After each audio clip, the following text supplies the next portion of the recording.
This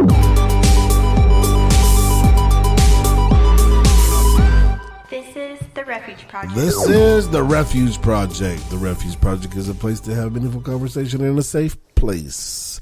And there's all kinds of energy in the room today.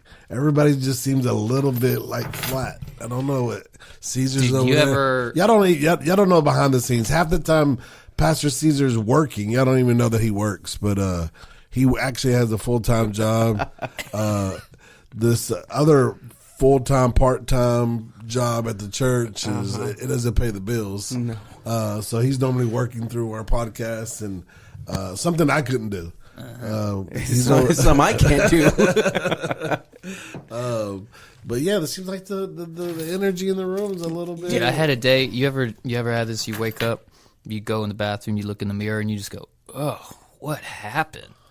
And you just every look day. At you go, "This is not the way I left this." Like, God, and just like all the wrinkles are like deep and you just puffy. Yeah, I'm just welcome to my world. A couple years ago, I was in a band, and the bass player, he was significantly older than everybody else in the band, and I was 18, 19 years old. He was already in his 40s, right? So I mean, it's significantly older, looking rough. Anyway, whenever the weather would change and it would get a little cold, his knees start aching. I was like, dude, what in the world? Like, your knees, bro? Yeah, just wait, man. And then this year more than any other year, I'm like, why are my knees locking up? Were you at 33? 37. Mm-hmm. Okay, yeah. Well, you're starting to get there. Yeah. My 40s didn't happen until 43-ish. And what's your 40s quote? You know, when everybody's like, oh, when you get to your 40s, everything's changing. It didn't hit me until a few years later when I was just like, oh, this is what they're talking about. You know, it was probably 43, 44.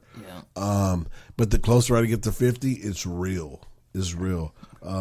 You sure you haven't hit 50 yet? Because that doesn't seem accurate. I have a whole another 11 months, baby. Oh, my gosh. 11. So, but yeah, your body just doesn't respond like it used to in all the ways. Mm-hmm. Like, you go for a rebound, your mind went, but your body's still like that, that lag. There's a lag there. Get a bad connection. And then the next day, it's really not responding. Yeah. So. It's responding. Well, I don't know, man.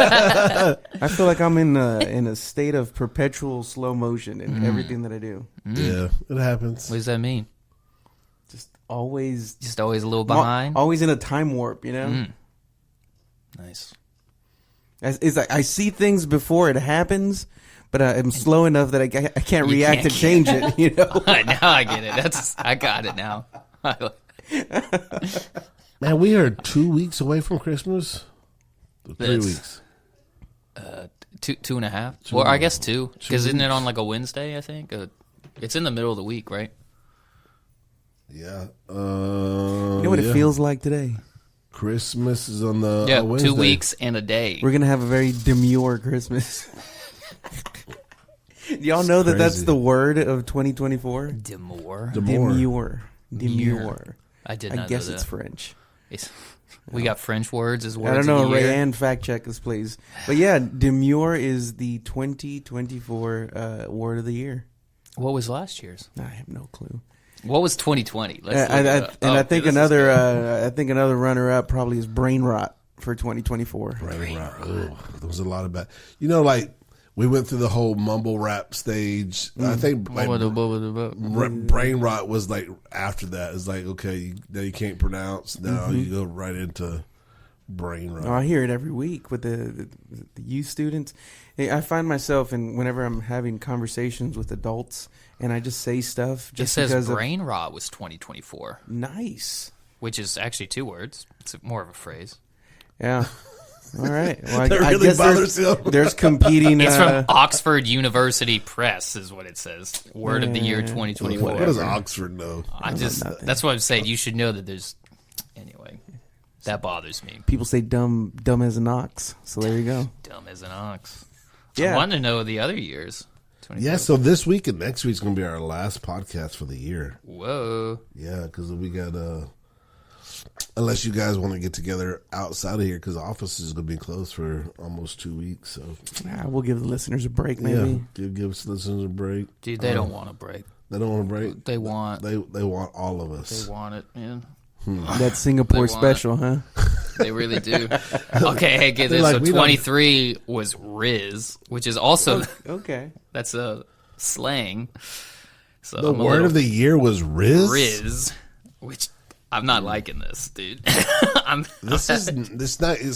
I guess it got better. Okay, it's in 2022. Let me see where. Woman was the word of the year. Woman, get over here. And when it says 20 what? It says woman 22. It says woman was the word of the year after searches for the word increased by 1,400%. Well, is that whenever Matt Walsh released "What Is a Woman"? Maybe. That was the whole thing of like, what a woman be. is, and all the whole. Oh, okay. You know what? So look, I'm seeing. So right after 2021 was like cancel culture, all that. So I was confused. So apparently all these different. So the word of the year, quote unquote, from these different sources is just like whatever was most searched. Got it. So that was for dictionary.com was woman in 22. But then it says Oxford Dictionaries, the word of the year was goblin mode. Oh my God. Which I've never even heard of that. What does it mean? You gotta look. It says the term describes behavior that's self-indulgent, lazy, or greedy, and often rejects social norms. No. So it means what it says. Yo, I'm going into goblin mode, and you get your Cheetos, and you go play. I think that's how you use it in a sentence. Yo, fam, don't bother me. I'll be in goblin mode till. I feel like that's brain rot. I don't know, man. Urban Dictionary, that's kind of the ultimate source. Well, that was the Oxford Dictionary, is what it says. So Merriam-Webster in 22 was gaslighting was the word of the year. Is that a man or a woman? Gaslighting? Merriam? No, Merriam. Yeah. I don't know. I'm like, where does that come from? Well, the name of the dictionary is. Well, yeah, but yeah, was it know. named after somebody? I could find named out. Merriam and Webster? Probably. Webster's probably. Oh, dude, it's Didn't probably it used to two be people. one? I don't know. The Merriam-Webster Dictionary. Yeah, but I don't. Is it two people? Is it like Ringling Brothers? And The Barnum family and Bates? split. They're like, we're out. We want our own book. Right? It's like those Kit Kat commercials where they show that the two brothers split, and then one of them pours the caramel horizontally, and the other one vertically. Have you ever been to Hershey's, the Hershey's town? No. I haven't been up there. Yeah. Anyways, I heard it smells good. The Merriam-Webster Dictionary can be traced back to the work of Noah Webster and the founding of the G&C Merriam Company in 1831. So Noah Webster was a dude, and then G&C Merriam Company was, let's see, brothers George and Charles Merriam. So Merriam was also the... So Last yeah, name. Merriam was last names, the people in Webster was last names. All right. And those are the people And that they definitely started split. No, they're together. They're still together? Well, it's from 18 whatever. Because it was always Webster. Like, go to Webster Dictionary, right? Oh, now touche. it's Merriam. I don't know. They might have had some words. Huh? But I'm... Come on. Oh, gosh. Sorry, I'm still reading over here. Y'all got me off. Okay, so in 1982, the company adopted its current name, Merriam-Webster Incorporated. In 96, Merriam-Webster included Merriam-Webster Online. But okay, so 82 is when it was Merriam and Webster. Okay. So Noah Webster, his first... American Dictionary of the English Language was first published in 1828. Wow. So from 28, it was the Webster one. So the online presence is Merriam? That's what it sounded like, right? Is that what you said?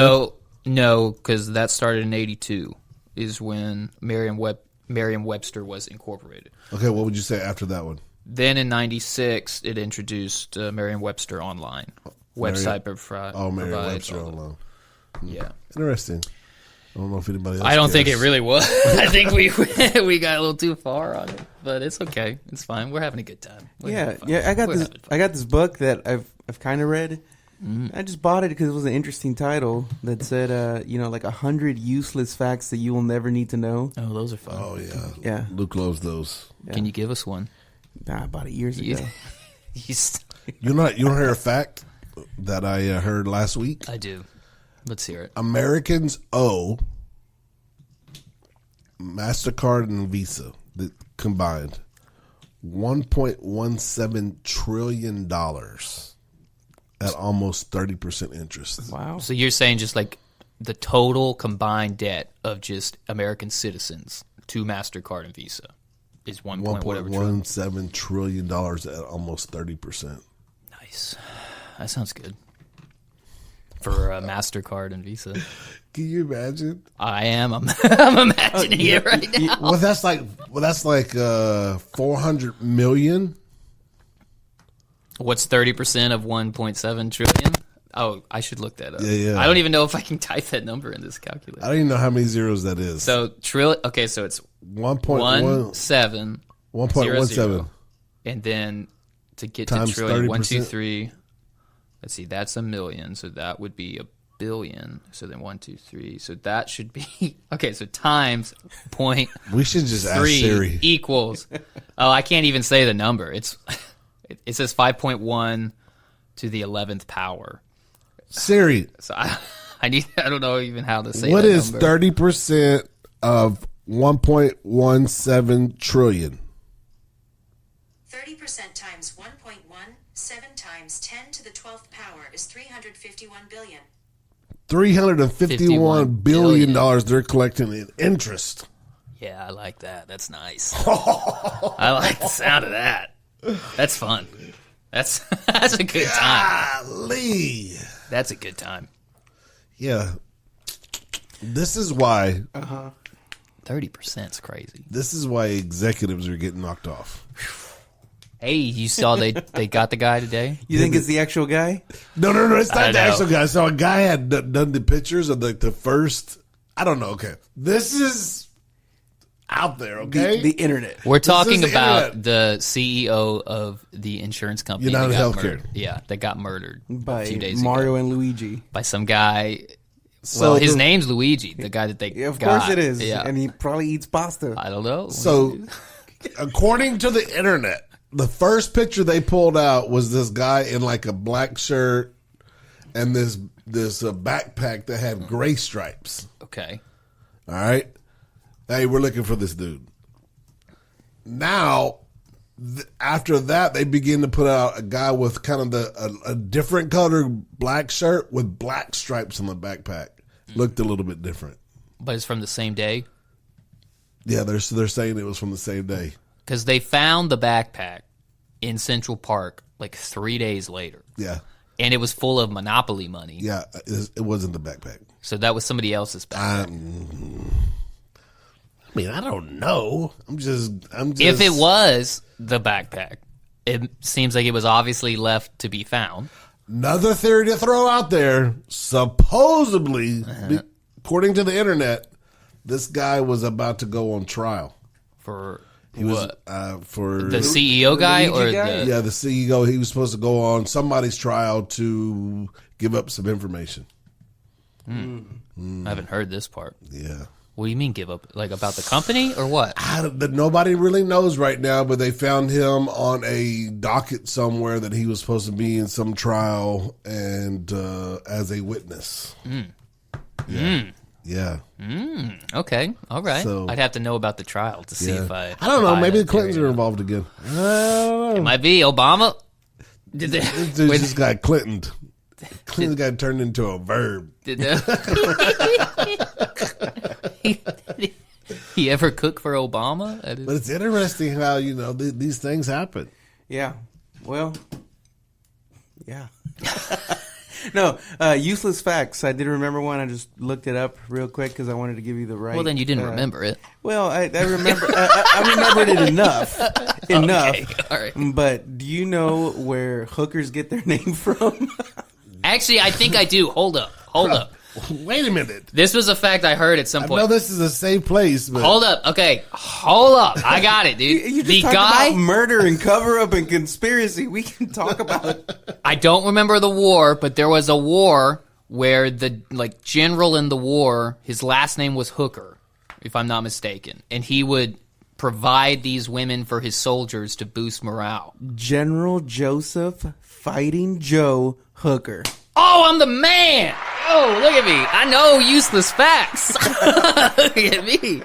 Came in handy, didn't it? So he would boost morale. But what was the war? Whatever happened in 1863. Is that Civil War? That's Civil War, yeah. Mm-hmm. Let me see. North or South? Got to be a South guy. The Army of the Potomac North. No, but okay. back then, the left was way more, down with that type of stuff. Yeah, they down. He was prepared. His army was prepared to battle Confederate General Robert E. Lee. That's right. Yep. I know about Robert. Yep. So his army was called Hooker's Brigade. I know the audience is not going to be able to see this. They will be able to hear it. Okay. But I want y'all to look at this video. This dude. From 1863? No. I don't know. I was looking for show us another videos video of and just hookers, got dude. totally, This is not- thrown off course. Has nothing to do with hookers. Okay, I hope so. All right. Watch this. Y'all will appreciate this because it's the drummers. All right, let's see what this is all about. Watch this dude add a third drumstick. Last beat. I've seen this guy. Whoa. Bro, When did he add what is that? he even doing with this stick right there? Dude, come on, man. That is What's that guy's name? I've seen him a bunch, but I don't know his name. Something Casagrande, and he just landed some big drummer spot for a pretty big band. I think like I a believe it. Spanish band or whatever. But yeah, He's they call him ridiculously the Siberian something or Siberiano, something like that. But his last name is Casagrande, right? Big, It doesn't big say on house. here. Something like that. A UFO taught him. A UFO type. Yeah, no, he's ridiculous. He's- Like all the drummers that are drummers react to him, and they just look at him with bewilderment. Like, how do you? He was playing on the hi-hats with a stick, playing another stick on the hi-hat. What was crazy is that he was like balancing because he wasn't holding the third stick. No, he was playing it with the stick. Yeah, I don't know that one. I've seen people do the thing where they put two sticks like between their fingers, Yeah. and they have one stick like above the hi-hat and the Yeah, other one and they do underneath, that. and they do that kind of thing, which is kind of crazy. Yeah, this but- guy was doing kind of like a rocking motion, with a seesaw, A type seesaw type of effect. Yeah. That was crazy when I that's see that. crazy. I almost ran off the road. Oh, you were watching that while you're driving again? I mean, I almost fell off the couch. You just- Not even texting that, just Hey, watching videos. Speaking of drums, since I never really know like what's going on and if I'm going to be here or not, Okay. we only have one more podcast this year. So I'm gonna go ahead and give you y'all's Christmas present early. Okay. Oh Gosh. All right. I seen this stuff like months ago. I bought this stuff months ago, and I seen it. I was just like, I get my boys this. Oh my gosh. Let's see it. Here we go. These are like custom drum keys for you guys. Hey, this is Oh, that's slick. pretty cool. Yeah, Look out. One dude. thing This a is drummer like- will always need is a drum key. drum key. true. James has his on his keychain. I do. Yeah. I keep, but this is like an old. That's Yeah, the old one. hey, That's this is awesome. all This is like brass. a gold plated. yeah. It's, No, it's all brass, handmade. All of them are handmade. Man, this is from the Civil War from This is 1860. from what Mr. Hooker probably. Look at this thing. Yeah, That's legit. Yeah, this thing is massive. yeah. It's got Might some have to weight get to that. it. Got a leather strap on it. Yeah. Yeah, Get so the strap. so And it's kind of like it looks a lot like a cross too. You can like be looks like a cross. Yep, This is my, yep. my Christian. This is wild. This is Christian my key. Jesus drums. Yeah, this is Thank you, Pastor. Jesus is the Yes, key sir. to playing the drums or something like that. Yeah, very cool. He is the Did key. your mom to- give you that? Yeah. It's like a mom gift. Jesus is the key to. To I the don't know. I can't. Keys, Jesus is the key to drums in the church. He But- is- It's like all the grandmas, then right whenever they go to like Mardell's or whatever, and their grandson plays some kind of drum or whatever, and they always get the shirt. That's Yeah, like, yeah, that's yeah. like, you know. That looks pretty good, dude. My Yeah. keys just keep getting bigger and Bigger, bigger. bigger. I saw your keys the other day because I don't remember why you gave them to me. Oh, because I was getting your office for something. And you had like 3 keys on it. And I was Bro, like, dude, what is this? There's no way. I'm a minimalist. But there's no way that's all the keys you have. All the stuff you own? Come on. I'm telling you, I don't like stuff in my pockets. Yeah. So where's all these other keys?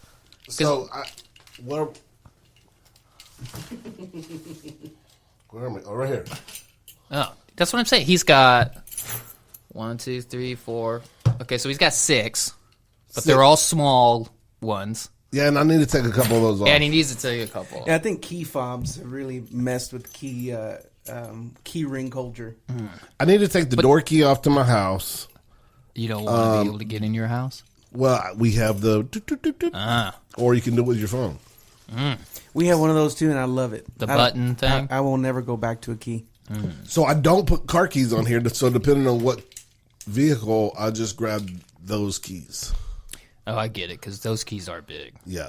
So I don't like stuff in my pockets. But then you got 2 different sets, right? You got the car keys, and then you Right. got your regular keys. But these normally just stay in the truck. So just throw these in the truck until I have to go wherever I'm going to use a key.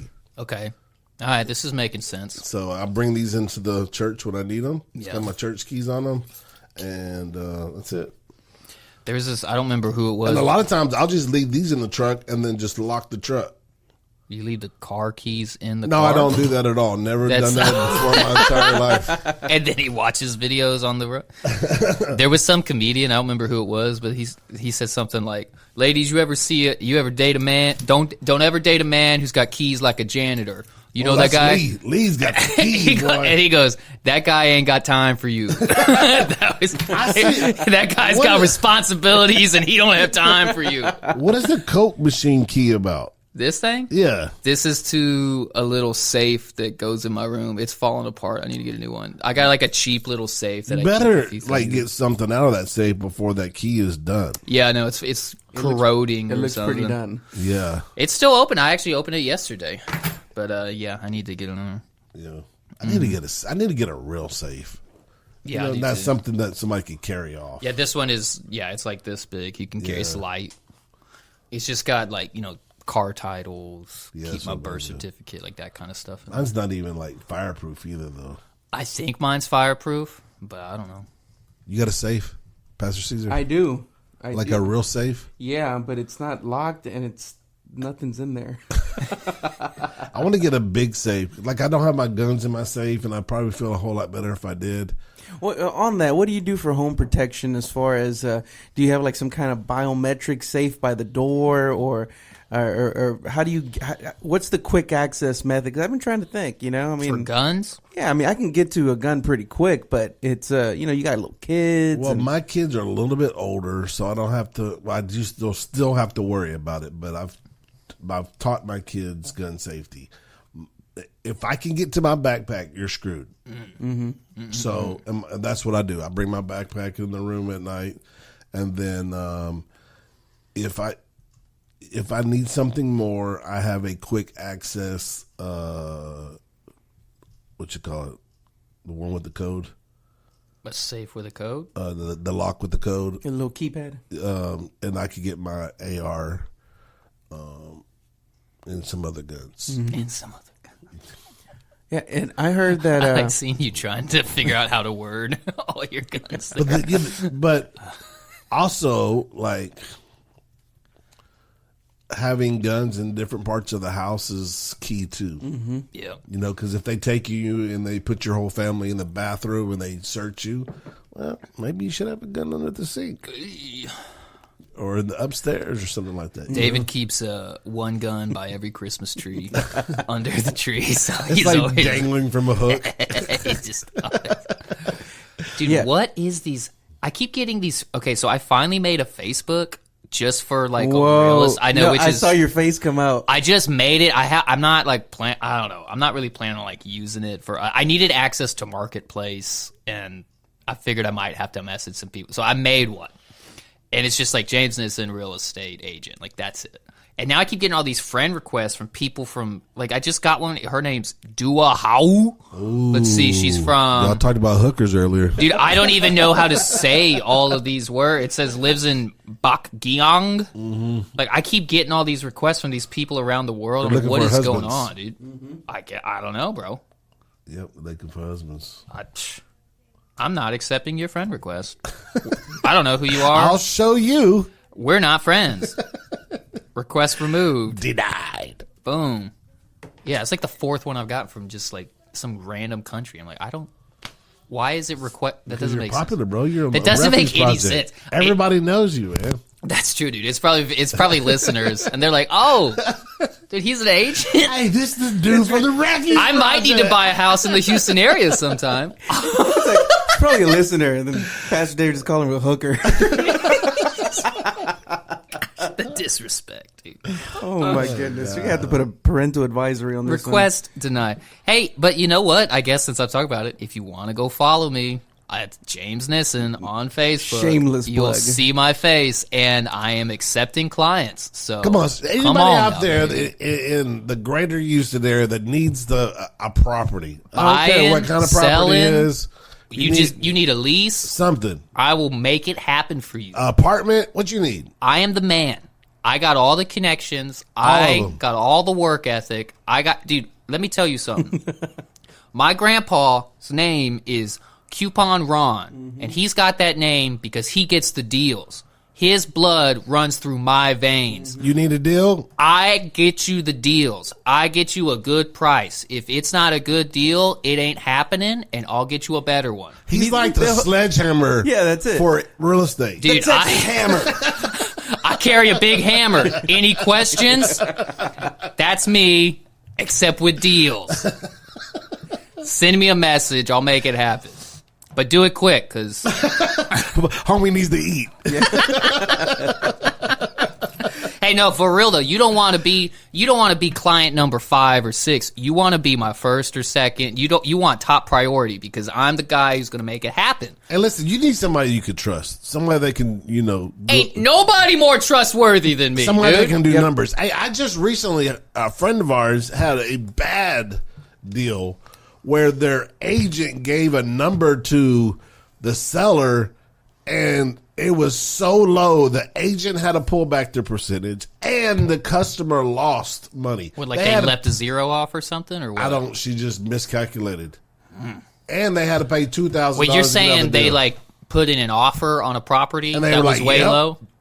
we'll take it." So it was probably like the seller probably wanted like $300,000 for the house, and they typed in, "We'll give you $30,000," and they were like, "Yeah, that No, sounds not sweet." that bad. Not It that wasn't bad. like it that. was like $5,000 offer, like 10, something like that. Oh, well, that doesn't even make sense. So I the- can see a typo. So the agent had to give up their 3% or 3.5%, and then they had to come up with a little bit out of pocket. Whew. Yeah, that ain't me, bro. That ain't. If you needed somebody that could do math, That I do math. Who does math? I All the was math. 2 years ahead in math my entire school career since There 5th you go. grade. There you go. And I passed with A's. I mean, he could have figured out 30% of 1.1 trillion, but I mean, Well, okay, if you That's a decide lot. to buy a house for 1.7 trillion, I guess I'm not the guy. but he will work it out. Even so, I know a guy, and we'll make it happen for you, and I'll take a We finder's were talking fee. about it last week. You can go negotiate that deal with Trump in Canada and go buy that. Yeah, did you see that? They're like, which that was actually stupid. He said like something just kind of quickly where in an interview where they're talking about some payments that Canada and Mexico get, and he was like, "That's a bad deal for us. If we're giving them that kind of a deal, they might as well just be a state already." And then like kept going, just said it like off, and then there's like headlines: Trump suggests buying Canada and Mexico as 51st and 2nd states, and I'm just like, I love that stuff. Okay. man. I don't think he's I trying love to buy you just Canada, like but putting words in people's mouths. it's just because I did see the clip at some point too. But I agree. Yeah, he was just like, "Yo, if they're You getting those only kind of exist deals." because you're connected to us. Yeah. He's like, we need a better deal. What other country can go with no guns and just like whatever? We talking bad about Canada again? No, 'Cause it's just I'm here because for you are connected to us. That's it. No other reason. I mean, go to the South Border, they have all the guns. That's true. We still don't know nothing about that. They bring in all the dope. Yeah. Well, we're making money, so I know. yeah, So, but maybe Canada needs to do that. maybe. Yeah.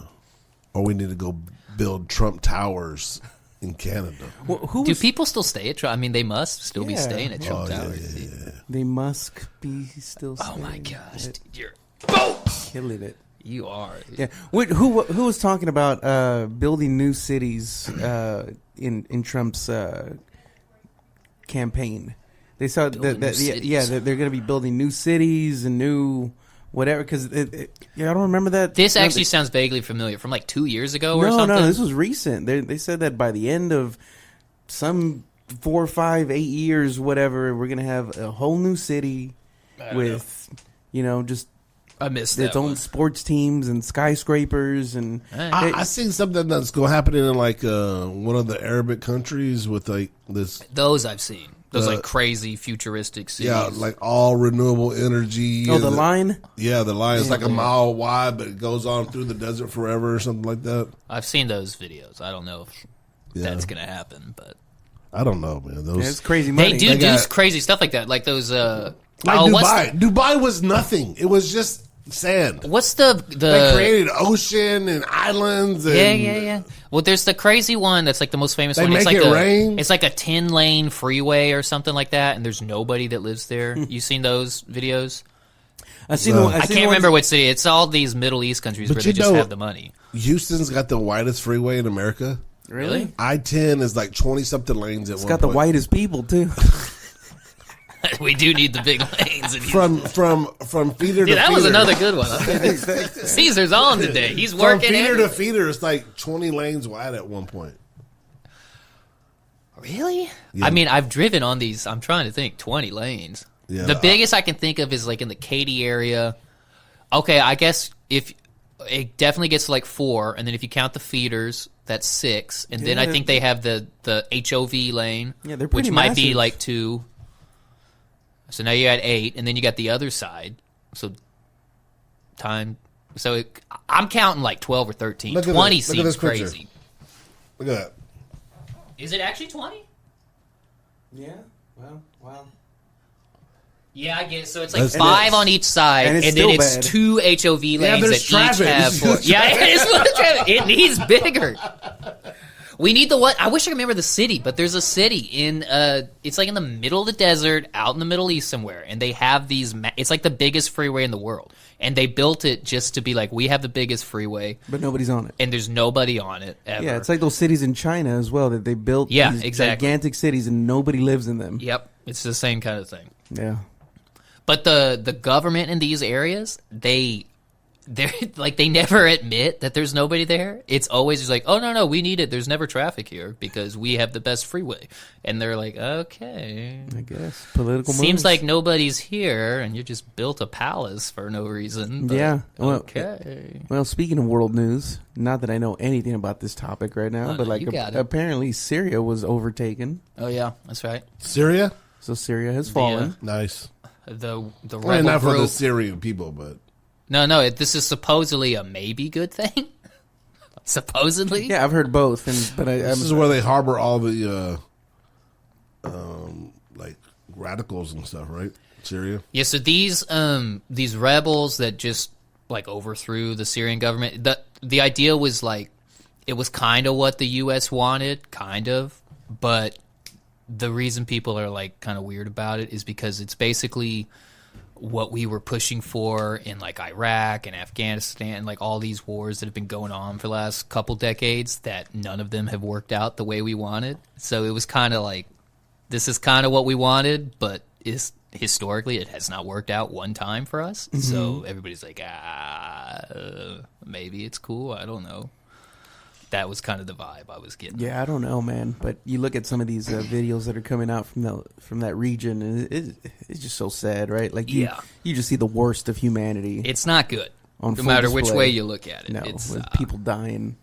Been watching a lot of like Navy SEALs, Special Forces type stuff, and then like so many of these guys have come back from fighting this war 20, 30 years, and it's still going on, and nothing's changed, and people are just dying over there, and our Special Forces and military guys are coming back just totally messed up for all the killing that they've done, and it's not a good thing, man.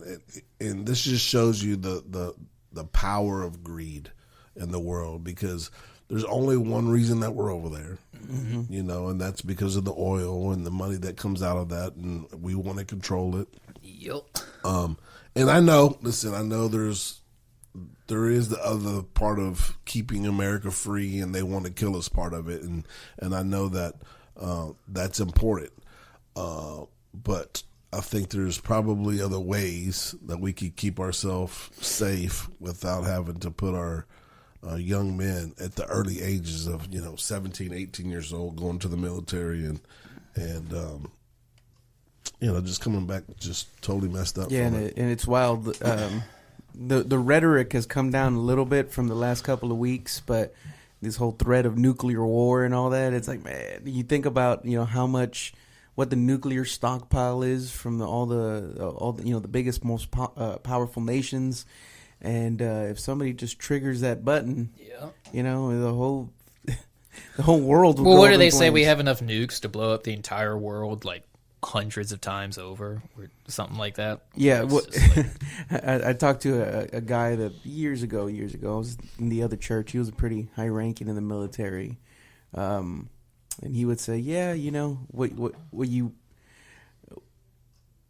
The weapons that you don't know about are the cool ones. Oh, yeah. Yeah, and apparently the United States has a lot of cool things we don't know about. Oh, yeah, dude. I'd say we know about them, but we don't claim them. Yeah, they're called UFOs. That's right, dude. They're aliens. The that crazy looking plane that goes undetected.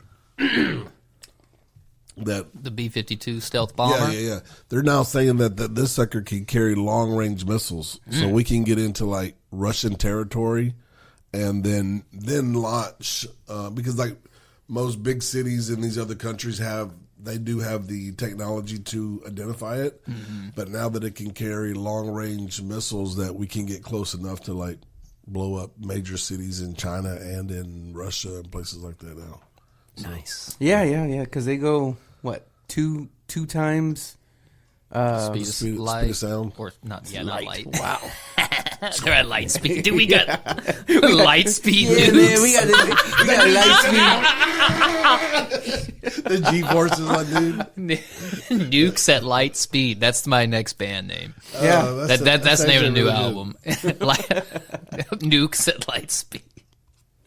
Light speed nukes. Anyway, so since we're talking about the world, why don't we jump into Culture Corner? Okay, this is Culture Corner. Yo, here I go. I'm about to jump into this thing called Culture Corner. Begin. This is a lighter one. So here we go. You ready? American ultra runner Tara Dower shatters Appalachian Trail speed record. What? You have to say that one more time. I know. I always do. So I wasn't listening. I know. Let me tell you what Let me tell you what I captured because I was wandering too. Pterodactyl. No. Here we go, everybody. One more time. American ultra runner Tara Dower shatters Appalachian Trail speed record. And I'll clap for you one more time, Tara, because good for you. Okay. All right, Dude, that's gotta be Appalachian. a scare. Is it Appalachian or How do the Appalachia? I say Asian, but That's got to be a scary run. You know what's in the mountains in Appalachia?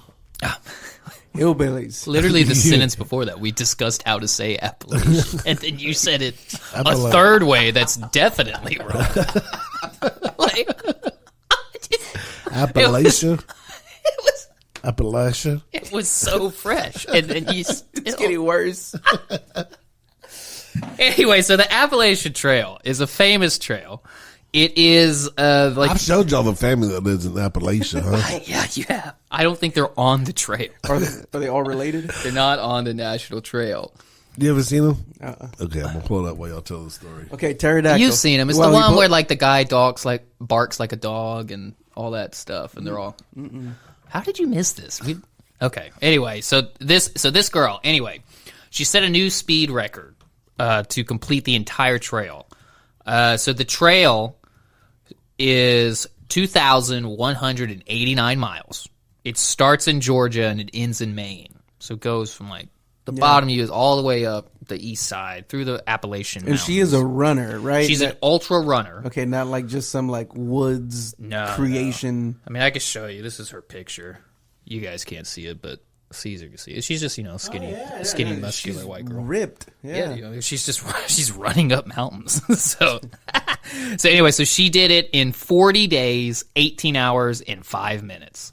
The previous record was by this Belgian girl, Carol Saab, or Sabe, I don't know. And she did it in 41 days, 7 hours, and 38 minutes, or about 13 hours longer. So this girl, she did, it says she would leave at 3:30 a.m. every day, and she would stop running around 8:30 to 9:30 p.m. So that's, how many hours is that? It's like 16 hours or something that she's just running. It says she stopped only to eat or take 90-second naps. It says to save time, she took only 3 showers the entire trek, relying on baby wipes and fresh clothes. In her final 129 hours, with the record within reach, Dower did not sleep at all. So the last, how many days is that? 24 hours in the day. Man. So that's like a little over 5 days. She just didn't sleep and just kept running. Imagine how much she stank. Oh, dude, that was a stinky, tired, loopy, crazy girl. Well, I mean, she's crazy, dude. She's running in the mountains for 40 days straight. Yeah. Just like... Was that her purpose, though, to get the record? Yeah, definitely. She raised some money. It says she raised $55,000 for Girls on the Run, a nonprofit dedicated to empowering young girls through running and education. She hoped her achievements would inspire women and girls to go for that tough goal, whether in running or in life. So, that's what she did. But yeah, dude, she's breaking records, bro. Pretty crazy. No, that's crazy. It's very crazy. It's crazy that... you get these like OnlyFans girls that make millions of dollars by, just posting themselves and crazy, like doing nothing, right?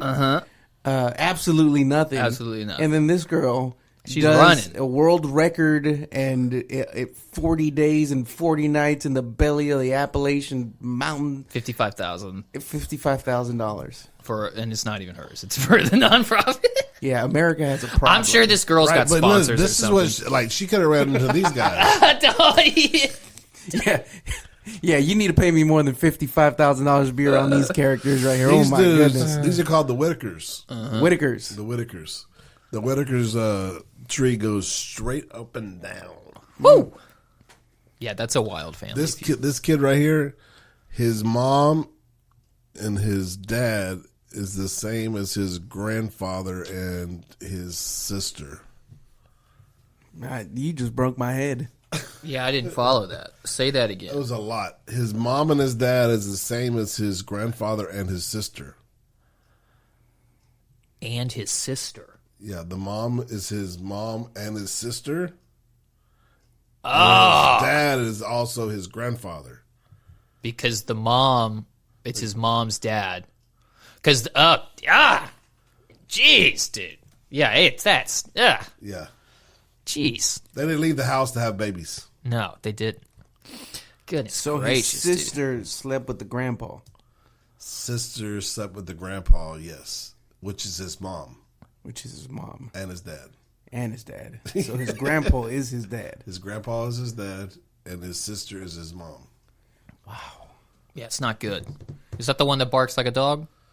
No, that's the smart one. That's the smart one. That's the one. This guy, he could actually write his name. It's wild, dude.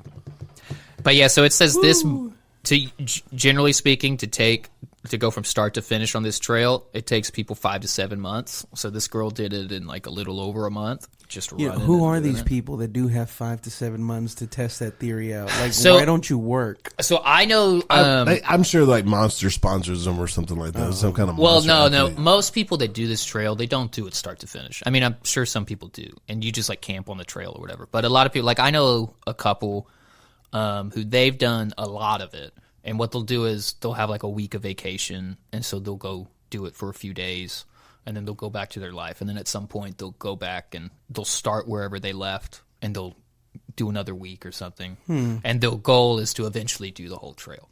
I guess. And it's supposed to be an amazing trail. It just goes through all these beautiful spots of the country, and you know. So most people are not like, all right, I'm just going to take off, half a year, and go do this thing. But some people do, and I think they take like guided tours and stuff through it, so you can have a guide like come show you where to camp and stuff. I guess to each your own. But yeah, to me, that kind of thing would be fun for a few days. But after that, I'm like, okay, come on, I need to go take a shower. For like your personal enjoyment, or just for the sake of the story. And you have a story, like I a little bit of both. I like hiking. I like being outdoors and stuff. So if you take me to a really pretty part of that trail, I would go do that. And if the weather's nice enough, I'd camp out there. I never understood hiking. I like it. Well, it's cool because you can get to places that you wouldn't otherwise be able to get. So I like that. Because I grew up like climbing things. I'm always the guy on top of the tree. I just wanted to be up there. How cold is it? How cool is it? How cool is what? The Appalachian Trail? No, wherever you're going to hike. Like, it's how very cool. Like, it's super cool. Like, what's cool about it? The way it looks, the beauty, the majesty of it all. You mean the way the trees are arranged? And the seclusion of it is also cool. And knowing that, like, you couldn't drive your car up here, like, you had to walk this trail through the woods to get to this spot if you wanted to look out above the mountains and everything. That's not enough of an appeal to me. All right, well, I mean, to each their own. You don't have to. I'm just saying that's. You just tell me where you're going, and I'll Google Earth it. It's not the same, Brock. You're not feeling the wind on your face and that cold mountain air at 12,000 feet above sea level. And there's an eagle right over there. You're not feeling that. Listen, everybody told me how cool the Grand Canyon was. Oh, you gotta go to the Grand Canyon once in your life. And I got there, and it was just a big hole in the ground. That's right. It was a rock. Uh-huh. Way, way down at the bottom, there was some water. Yeah. Hey, I've never been to the Grand Canyon, so I can't really say. There's a number that exists somewhere of the amount of people that die from looking over the edge. Woo! And they Dude, we went to the Grand Canyon with Steve and Carissa, and right where Steve was like hanging off the edge, a dude died there a week later. Nice. And we kept telling him, dude, you're going to die. That's like that Final Destination stuff. You remember those movies? Mm-hmm. I've never seen them, but I remember them. Look, this is the Whitakers. Look, all this blue is just it just stayed in the family. Yeah. Average of about 12 deaths. These are the smart side over here where they kind of branched off a little bit. 12 deaths a year on average. Only? Says your chances of falling from the rim in the Grand Canyon are 1 in 1.8 million. That's good odds. Yeah. I'm pretty sure-footed, too, so that's nice. Yeah, I wonder how many helicopters crash in the Grand Canyon. You guys make me look up a lot of stuff. Thanks, Jamie.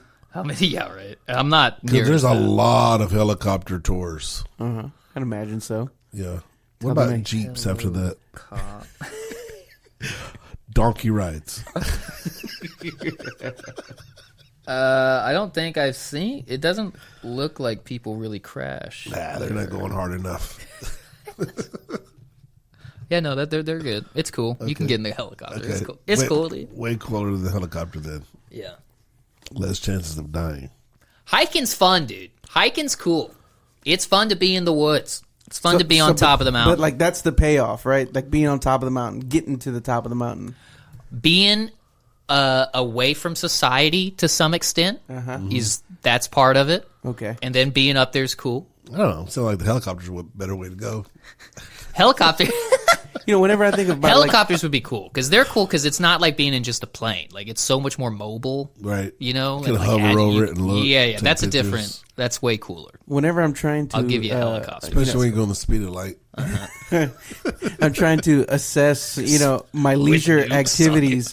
They always have to have some kind of payoff. Like, if I get on top of the mountain, there better be like a real cool restaurant up top there. No, it's not a restaurant. But because you don't want to do that hike. That's why, like, Hawaii was cool, but it wasn't. All right, here's the difference, dude. You ready? I went to Hawaii. I told you about the whales. Yeah. I went and got in the kayak on the whales. Mm-hmm. Jumped in the water. The whales there. That's not the same as standing on the shore and saying, "Look, there's some whales over there." It's a different experience. Now, so if you are hiking, I will tell you that water was the coolest part of Hawaii, for sure. being in there and seeing all the lives. Well, whenever down in the bottom, whenever and the sun goes Nemos down, and- whenever the sun goes down, it looks like everywhere else. You know, there's nothing pretty about it. But yeah, and it's gorgeous. It was We're gorgeous. going back next year. Nice. Yeah, I would totally go back. for our I don't 10 know when I 10-year would. anniversary. Oh, nice. Mm-hmm. When did y'all go? We went in December timeframe, I believe. But I mean, was it like an anniversary or something? It Or was it was the trip that my father-in-law had promised his 4 kids and his wife after he Gotcha. retired from the fire department. Nice. And then they weren't anticipating that one of the girls would be married, so free trip. Nice. Yeah. Nice. So that was awesome. Is that before kids? Yeah. Yeah, that was 9 years ago. I would totally go I back. feel like y'all just went on that trip. Yeah, no, it was a while ago. That's why I knew it was a while ago, and you said 10 years. That's why I was thinking, like, did y'all go on your honeymoon or something? Yeah, no, And that it's was like 9 years ago. I think I'd almost rather do the cruise, to the Hawaii. Hawaiian cruise, Yeah. where you cruise all the islands every day. You wake well, up. we in did a- both. Oh, really? Yeah, it was awesome. Yeah, like cruising. Like every morning you wake up on a different island. Yeah. that would be cool. Yeah, they went to the big ones, led to 5 of them, or Right. whatnot. So yeah, you got a chance to go and kind of get a little flavor of what the Hawaiian Islands looks like. Because most of the time, people just kind of go and stay on. They stay on Honolulu, Yeah. and then they talk about Waikiki Beach, which is pretty and nice and stuff, but very commercialized part of it. But you get into these other little smaller islands where you don't have all that hustle and bustle.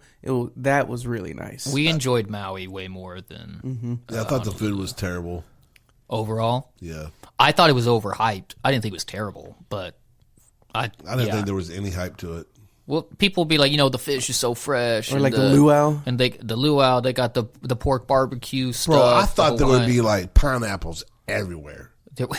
I thought it'd be like Mexico. There's like little kids just slanging pineapples on the side of the road.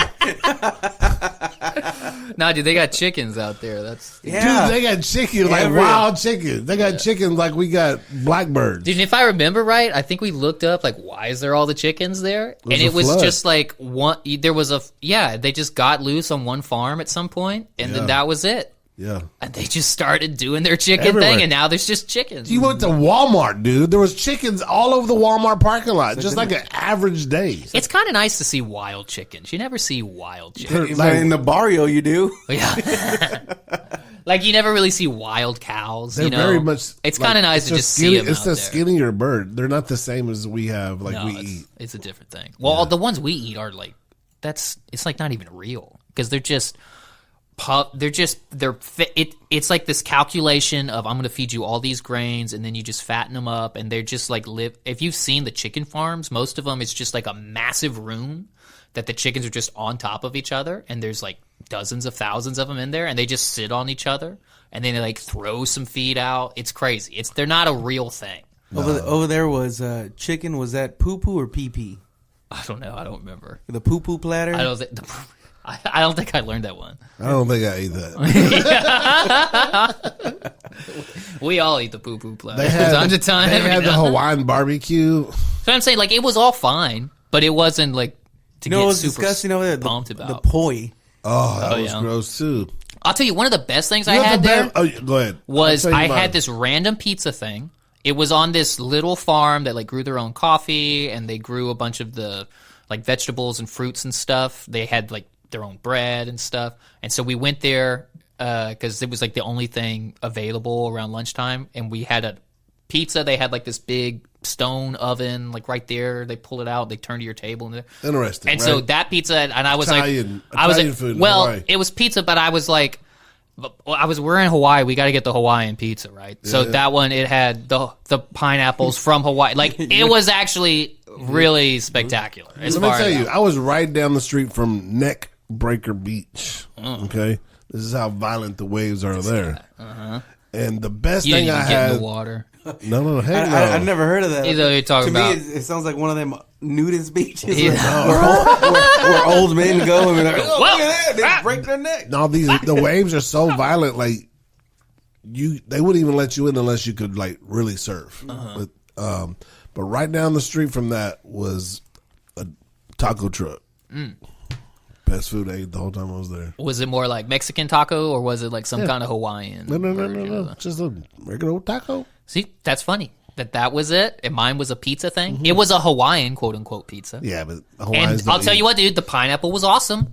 Like now, the pineapples were good. And did y'all ship any pineapples back? No. Oh, we shipped pineapples back. I think we did. We had a follow up Hawaiian because we went with such a rich person thing to do. Just indulging himself on an island out there and say, "I'll have send these back to my manor in Texas." And no, when you go to the $75 pineapple. yeah, just send some of these home to my. I like to think of you actually more as like a rich rancher. That's more fun. Send these back to the ranch. This would be great for the herd. We Yeah. went with a bunch of friends. Yeah, you did. And so when we got back, we were going to do like a little follow up party, you know. Uh-huh. So when we was at the dough plant, they said, we'll ship you a box of these back for whatever it was. Yeah. So we were just like, that'd be perfect for our little party. When we get back, we'll have all the Hawaiian dinners with their Hawaiian, Totally. So, hey, I take it back, dude.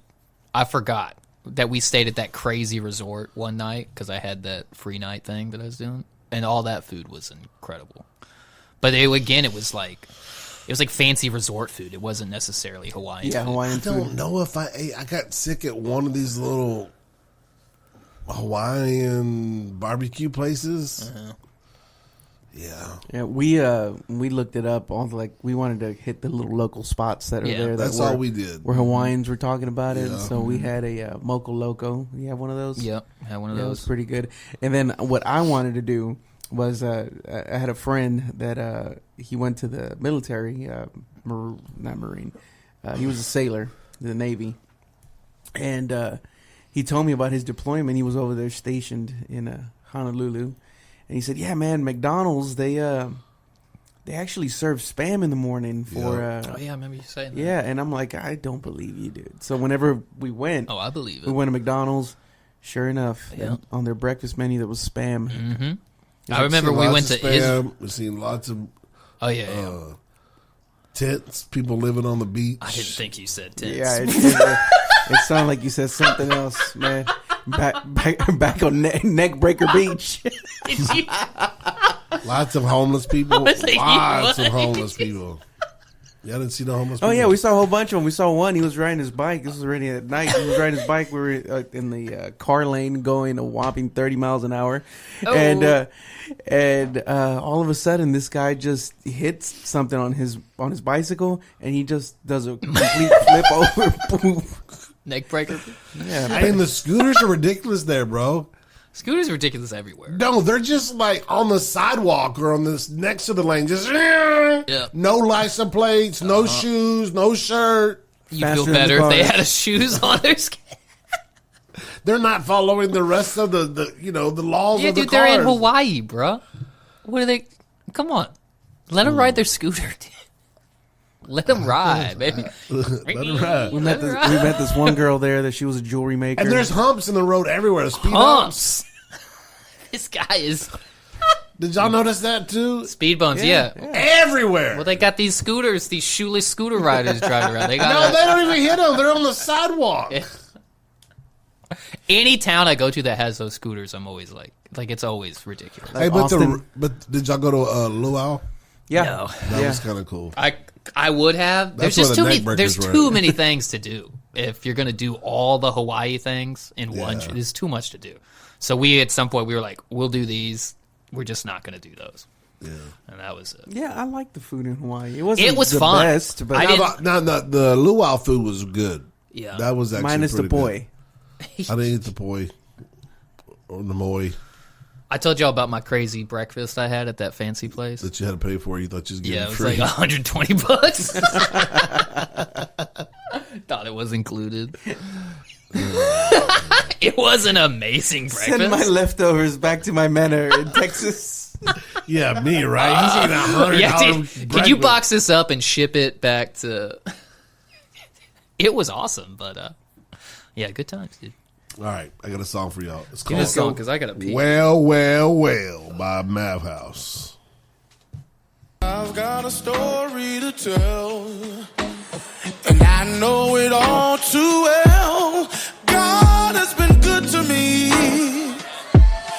God has been good to me. Yeah. Oh, I saw a mountain, yeah, while standing in a valley. God said to that mountain, I see an opportunity. I've got a testimony. Might not know where it's going, but one thing I know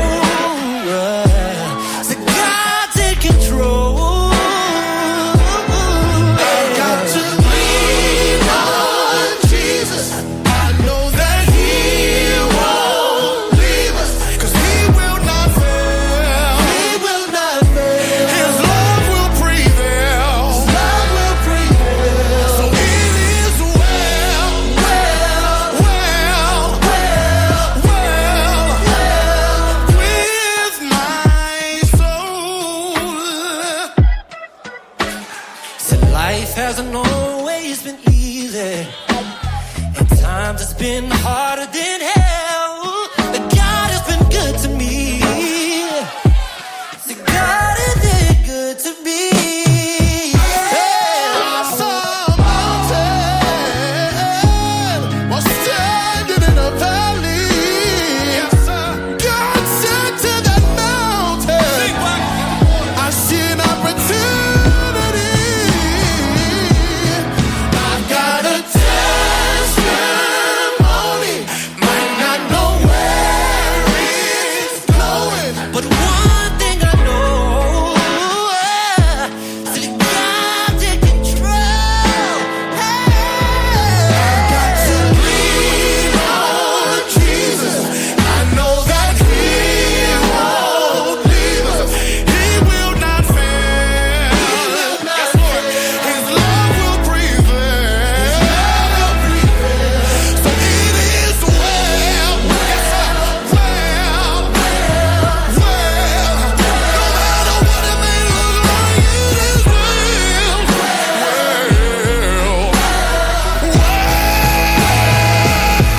I've learned to be content, whatever state I'm in. Oh, even in the fire, in the lion's den. There's purpose in the suffering. He's saving every tear. So if you're in a trial, then a miracle is near. It is well, well, well, well. No matter what the doctor says, Well. You better sing that song. That's So Mav House. Mav House. Is that their new extension, or well, how does that? Because I know they're a collective, and So, how did it go, James? So Maverick City is so they had to split it up. Okay, I think Tribal's the big. Tribal is the Head. record label. Maverick City is actually the now the organized group that is actually has artists signed to it. okay, And then Mav House is the collective. And I think they got a couple other things too, don't they? Yeah, they Like, have. I feel like they got a few. They have the writing room type deal where people can come and do the writing, and they just get points off of the song. Yeah, they get like a publishing percentage. Yeah, or something. publishing deals and stuff like that. So they have a whole lot going on. Their lawyer was there, and he's like, when he came in, he was just like, they're doing everything wrong. Because he was coming. Did you tell the people what you're talking about? No, we haven't talked You about should. it. oh, so what's our main? I guess this feeds into our main topic. Yep, we'll go right into the main topic. So there was Ruslan was invited to really launch Mav City podcast, and they wanted somebody that knew the industry, that come in that was not from their inner group, that would ask them the hard questions, and they did not shy away from answering any of the questions, and it was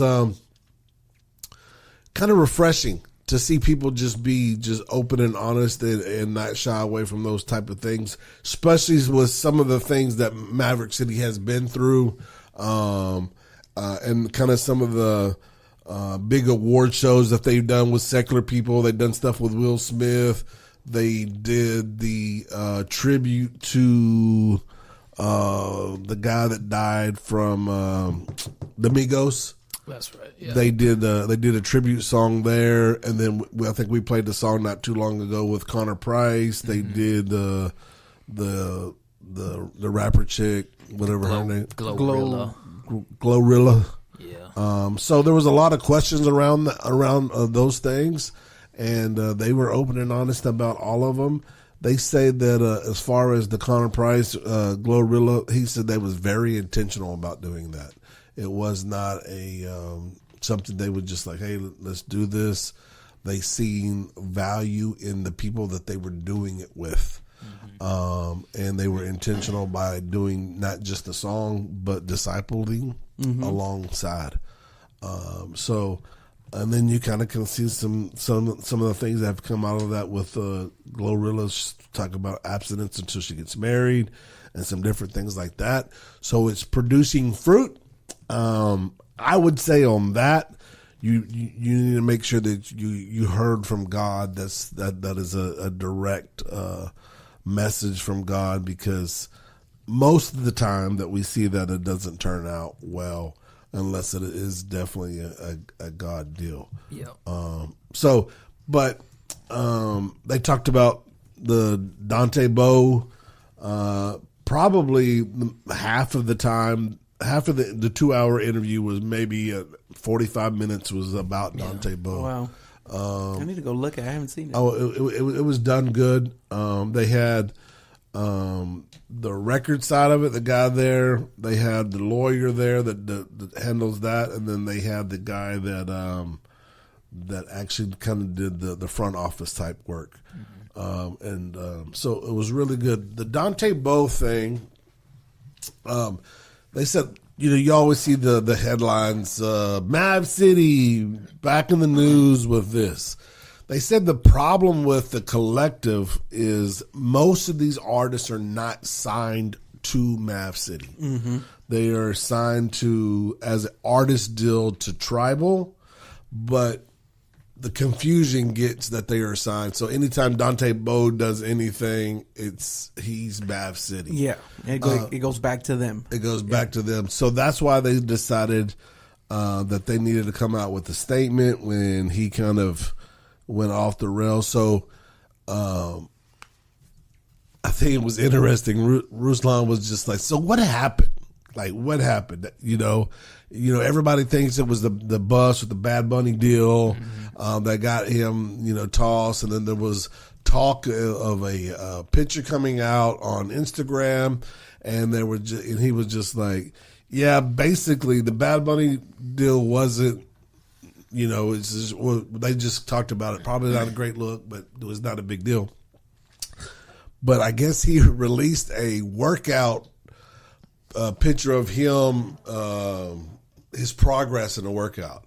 Well, maybe he picked the wrong picture, because Ruslan asked him, like, was this like the what's his name, Carl Lentz, the Root picture, or was this a full frontal? They said full frontal. Full frontal he released, and they were just like, they said they were getting these messages from people being like, "Yo, my daughter like follows y'all, and now I'm seeing this stuff on her." Right. They were mad. So the interesting part about that is they said before we go any further, they wanted to let everybody know that they were still in a relationship with Dante Bowe to this day. From that point to this day, they've never broken off relationship. They've always been there for him. But so they had to release something that says, Dante Bowe and Mav City are no longer a thing, whatever it was. But was interesting, it says they took about 12 hours to write it because they were writing it with Dante Bowe. So it wasn't like they're throwing him out him and his team were together. We were writing this thing to make sure that they approved, that it was saying the things that Mad City needed to say. So I think a lot of that, and how do you in a day like this get it out there and have all that behind the scenes? Like nobody ever knew that that Dante was a part of it. Yeah, because whenever they released that statement, the whole internet was divided on was it right, was it wrong, and then taking up the side of whoever they preferred. Right, Bad Bunny this, Bad Bunny that, and that wasn't even the deal. So Ruslan said he goes, was he high? Yeah. How do you release that picture, and then just keep it out there until you get, feedback on it? I don't know. Yeah, and his defense was he said he just posted the wrong picture. Yeah, he posted the wrong, no cropping. I don't know, man. That's great. And then who Ruslan takes that picture? Yeah, that was Ruslan. He said that too. He was like, that's one. That's a heck of a progress pic. If you're just taking workout progress pics, because that's what he said. He's like, yeah, I was taking these pictures because I've been working out and I was trying to track my progress because that's a thing people do. Yeah. I don't do that because I think it's a little gay, but whatever. I just but that was the thing, and he was like, yeah, so I had these pictures, I just posted the wrong one, and he was like, well, that's kind of crazy, dude. If you're taking a progress pic, you don't usually just kind of hard to believe. Yeah, it was like and they didn't never talk bad about him. They kind of went with it was just an accident. Yeah, it was an accident. He messed up, and we're here for him, but we gotta let him work this stuff out. The interesting thing on that, and I think he's still signed to Tribal. Yeah, right. I think that's what they said. And so he's done some other things with other secular groups. And the interesting thing that they were talking about was, where does the record label step in when they're doing too much outside of the Christian sphere of things, right? And their lawyer and their front office guys were like, listen, they're just artists. We don't step in unless it's, they're doing something that's hurting them, physically hurting themselves, and we'll try to get them the help that they need and all that stuff. But they're just signed to us as artists. We don't have anything to do with what music they release and the message that they're sending. But from a business perspective, whatever they do, because they are associated with them, doesn't it hurt the brand? Right, and that's what Ruslan was asking, and they just kept coming back. They're their own artists, and I guess and they was a lot of times they were comparing it back to the secular market. The secular market, they're not gonna pull away because the money's continued to come in. But I think it's different, though. I mean, I don't know what their code of conduct is. I think that was a lot what they were talking about was the code of conduct, and a lot of this stuff was never put in place. Like they were just signing, talent. And they never had a code of conduct because everybody was just friends, and we were just coming in and writing music and all the things. And they probably didn't expect that they were going to be that big. Yeah, and that's what Ruslan said. He was just like, one night there was no Maverick City, and then the next night Maverick City was everywhere. And they see that same growth, within. So they didn't know how to handle it. They'd never been in the industry before. They were just musicians. Yeah. So that just makes me wonder, just in the church setting itself, just take marijuana for instance. There's nothing in our bylaws that says anything about marijuana. Our bylaws, I think it might say something about drinking or something like that, but since it's not ever been dealt with before, it wasn't an issue. Never been an issue 100 years ago. Yeah, so we don't have stuff like that. So, what is the responsibility of Tribal to the market, the Christian market, to making sure that their artist represents the brand tribal. Not necessarily Maverick City because they're their own, but so, you know, they didn't feel like they had as much as responsibility as I thought they should have. Yeah, and I didn't see it. I needed to go watch that interview, but you said that they're trying to correlate, you know, this industry, this specific part of the industry, to the secular side as well. Where the secular side, where you don't struggle with, is that they're not fighting for a moral high ground, right? And everything that is Christian music, gospel music, faith music, faith-inspired music, it's all with this appeal to a higher standard of morality. That's why whenever there is a fall from grace from these artists, they get the type of backlash that they get, because you already are setting yourself up on a moral high ground. Right. And that's why and you're pulling your finances from the church, right? Like, yeah, these are the people that are paying your way. right. And secular artists, they have to go and grow their fan base, right? They can't. It's not a collective. They go and they grow their own fan base. Whenever you go through the church world, you already have this open door because people are more willing to accept, because now you're coming through the doors of this is for Christ. Right. So there's already you already have the buy-in in a certain sense. Now you still have to have a good product, but especially Christians are absolutely gullible.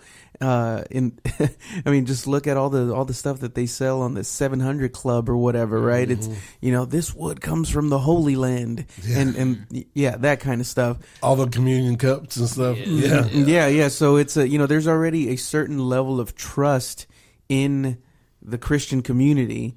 And but it's not safeguarded. Right? It should be safeguarded. Everybody that's involved in feeding that machine should have the best, have a kingdom-minded mindset. And it all starts that way, right? Everybody starts these local ministries in their church, and they're just like, hey, this will be good for the kingdom, blah blah blah, and then it just begins to grow. Then commerce comes in it. You know, and then they're trying to sell product, they're trying to sell whatever it may be. And then that's when ideas and ideologies begin to change and bend and kind of warp into something different. I remember John Chris he went on a secular podcast, and the podcasts were other comedians. And so he was telling them how John Chris got canceled. And the other comedian, he was like, that's what we do in the morning. Yeah. You know what I mean? Just like, what are you talking about? You drank a few beers and you had an inappropriate relationship. But it's different because he's going into the churches, and that's where he's drawing his income from. So he has a responsibility to have a little bit of different context of what his life should look like. Right, because what he's supposed to be representing. And that's, but I think that needs to, in churches, I know our church, we do that. I know we have, though they might be, not be in writing, there is a certain level of decorum that those that are on staff here need to always uphold, because if not, we hurt the image of the church. Yeah. You know, but I know you always get on me for being a hard noser on a lot of things, but I like messing with you. But the older I get, the more I enjoy it. We like your hard nose. That's good. But I will have more grace for a Dante Bowe than I will for a John Gray. Yeah. Because of the calling. Yeah.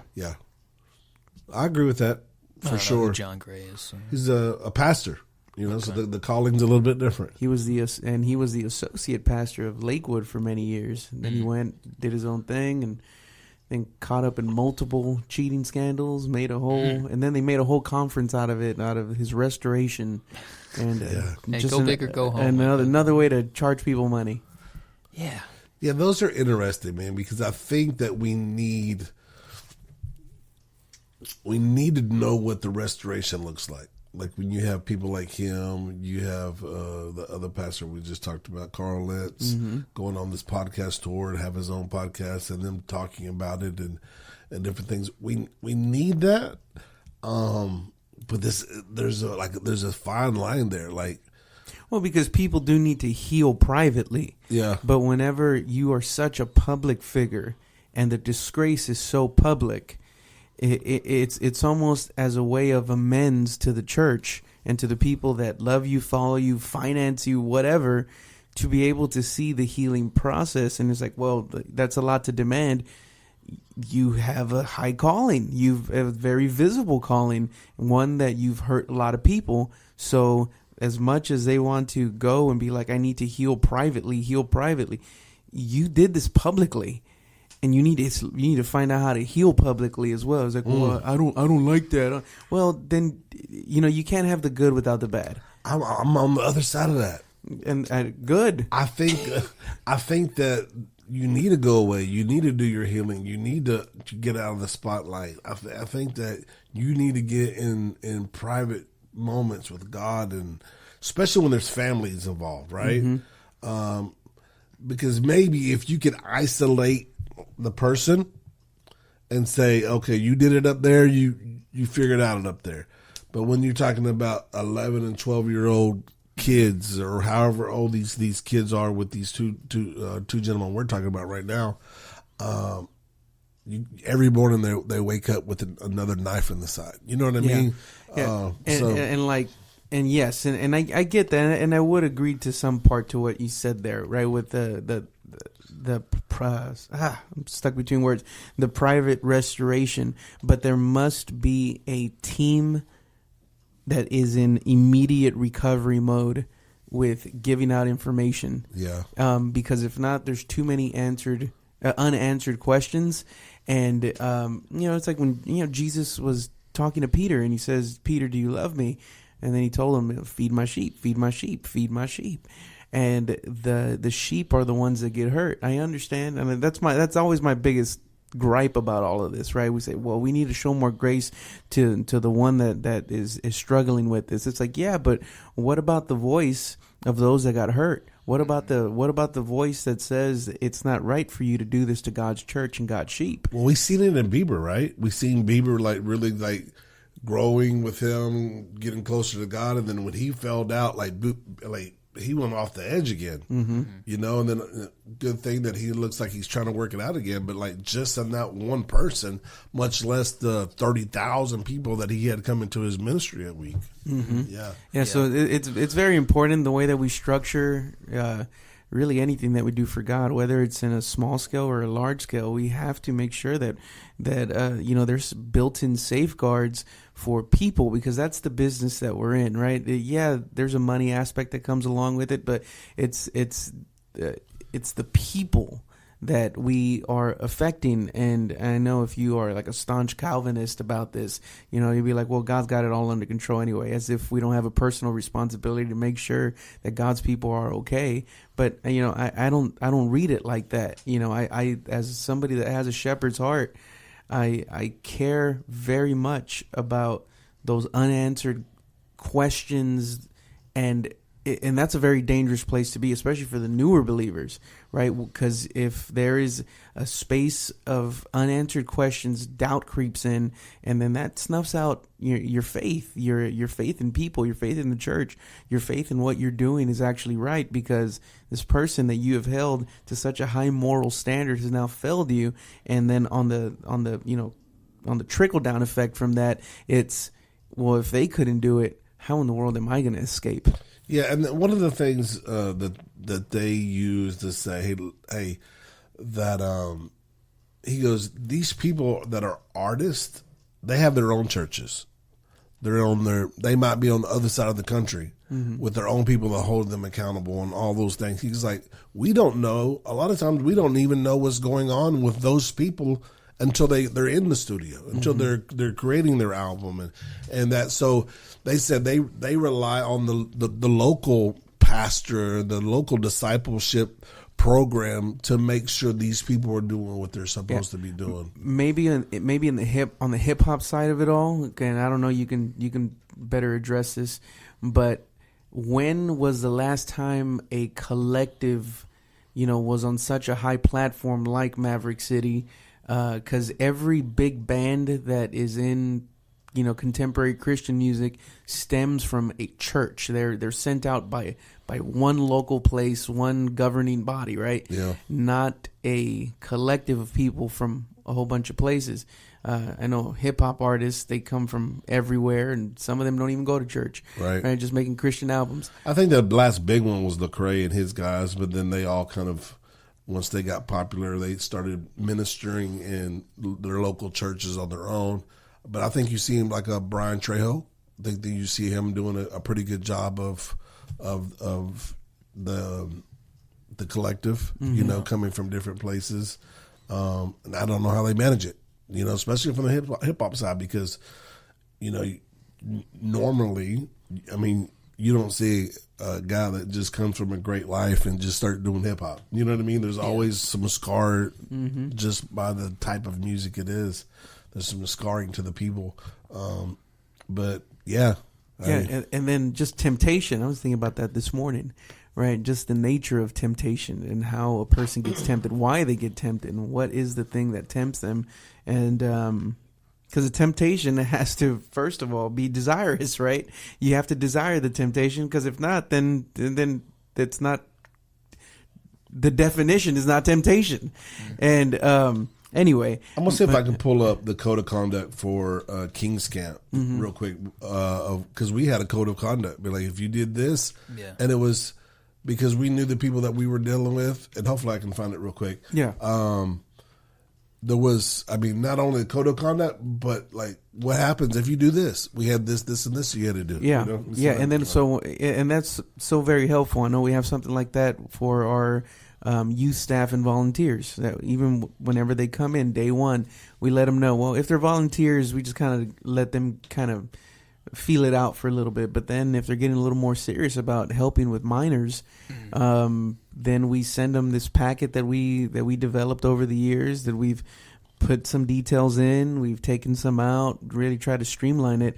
That gives you just kind of baseline expectation of, one, why we are here as a ministry, what the expectation is of the people that are involved in helping, and then also the consequences if you cannot abide by these standards. And it's really hard to do something like that, especially without trying to get legalistic, right? And I even put a line in there that said, things dealing with just the sanctification, growing in God, growing into the image of Jesus every day until kingdom come, right?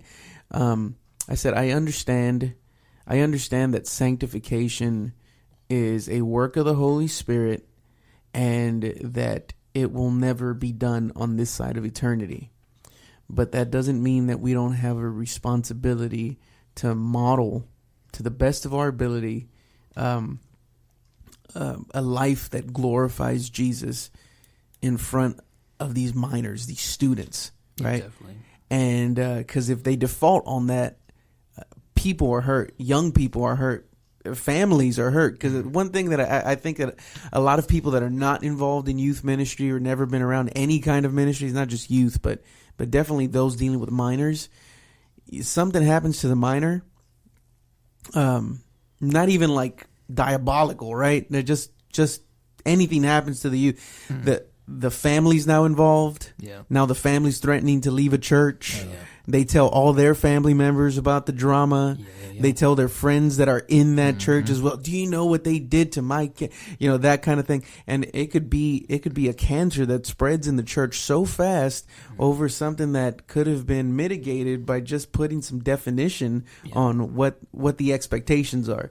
Didn't Elam just update our code of conduct? Yeah, our whatever bylaws. we call it. Yeah, all of our bylaws. Yeah, a couple of years ago, which had to be done because I think the last time we had done it was in the 80s or something. 1969. 1969. Yeah, that was my question. Was like, when was? So it wasn't. culture has totally changed. There was nothing to even think about gay pastors or gay anything gay, which that was kind of the big driver, because that was right along COVID time where cancel culture and all this stuff was coming out. For context, in 1969 is whenever the Beatles did the live performance on the roof. So it was that long ago. Wow. Goodness. Yeah. I can't find it. All I found is like agreements between artists and stuff like that. Shoot. Yeah, and right, and it gets very difficult whenever you're drafting something like that up, because again, you don't want to be so legalistic with whenever you got people coming in, because you understand that one, I don't have the bandwidth to be a big brother type over you. You got to be able to monitor your own life to make sure that you have a relationship with Jesus. And if they can't even get there, then that's another thing. We elevate people way too fast just because we see the gift that God has given them. Now, I do believe that the giftings need to be platformed as soon as able, right?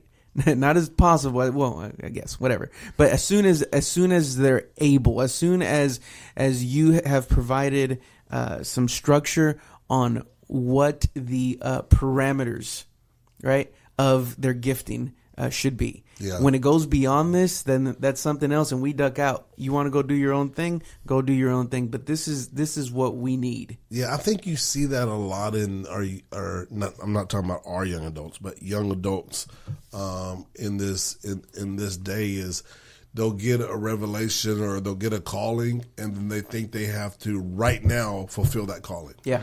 And when they have, God has given me a calling for some things 10 years ago. Yeah.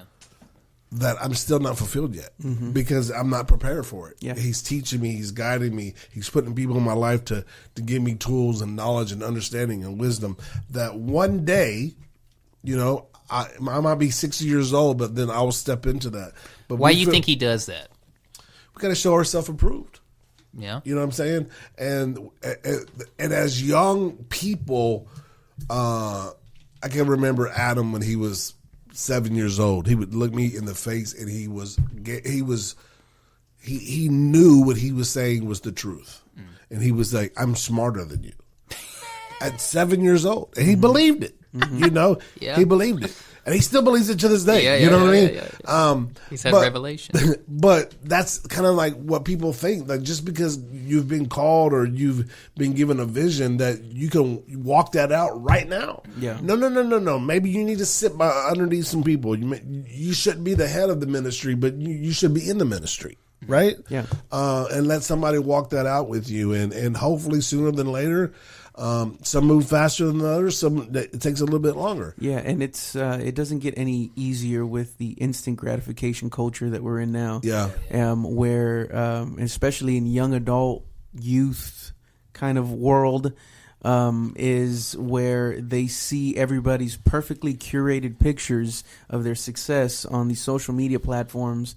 And whenever you got these content creators that are making $400,000-$500,000 deals, and they can do it all in one sitting of whatever it is that they're producing, then that just kind of now becomes the level of expectation, and they know that they will never reach that. All these content creators that do that, they're all unicorns. Right, that's not everybody. Yeah. For every one that there is, there's 10 million more that fell. Yeah, that's the whole Kobe Bryant, LeBron James, right out of high school with the big $100 million contract from Nike. Like, they ruined it for so many young black kids that gave themselves up and not able to go to college because they went out for the NBA. Do y'all remember Roman Atwood? He was like the first prankster on YouTube. It sounds familiar. He was the guy for a long time. He was saying during his his big days that he was making $500,000 a month off of YouTube. Just doing prank videos. I like that. $500,000 a month. Wow, that's crazy. That's crazy. Jokes money. on you. And he said that was from YouTube. That was not no ads or anything like that because that wasn't a big deal back then. But he says that his brand, his Smile More brand, that he said always outperformed whatever money he was getting from YouTube. No, and it's wild, right? Because we have in culture now, we also have this idea, and it's called the halo effect, right? Whenever somebody is excellent in one thing that they do, maybe it's a gifting that God has given, they're excellent in doing that.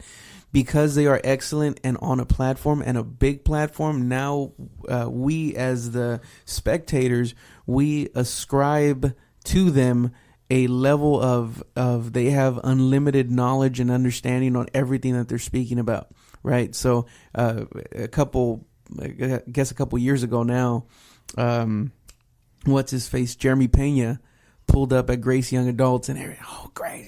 He's it's like he's a 20-something-year-old baseball player. He might be a millionaire, but you've met a lot of 20-year-olds too. Yeah. It's like this guy ain't the end all be all of knowledge as far as even in the biblical world, in the church world. He's looking for the same thing everybody else in the room is looking for. But everybody else is looking at him because of his gifting. Yeah. Right. And that gifting is not, it has its proper place and its proper time. But again, that's more of a cultural thing. It's a human problem. How many sermons did Steve Furtick preach this Sunday? Especially back in the day when he was, I mean, he's still, I guess, a big deal, but like he went through his little time where he was the guy. Yeah. How many sermons that he preached this Sunday, and then how many sermons of that same was preached the following Sunday? Mm-hmm. You know, like every pastor was like, "Okay, I'm preaching that the next Sunday." Yeah. Right? Because they're copying and pasting into whatever it is. Mm-hmm. So. Yeah, I don't know, but there's a big responsibility, and whenever people want to branch out and do their own thing and not be under that kind of covering, it's dangerous. In the church history, the simple study of church history has shown over and over it doesn't work out. Yeah. And that's not me being some kind of prophet of doom. It never works out. What was some more of the highlights of that interview that stood out to you, James?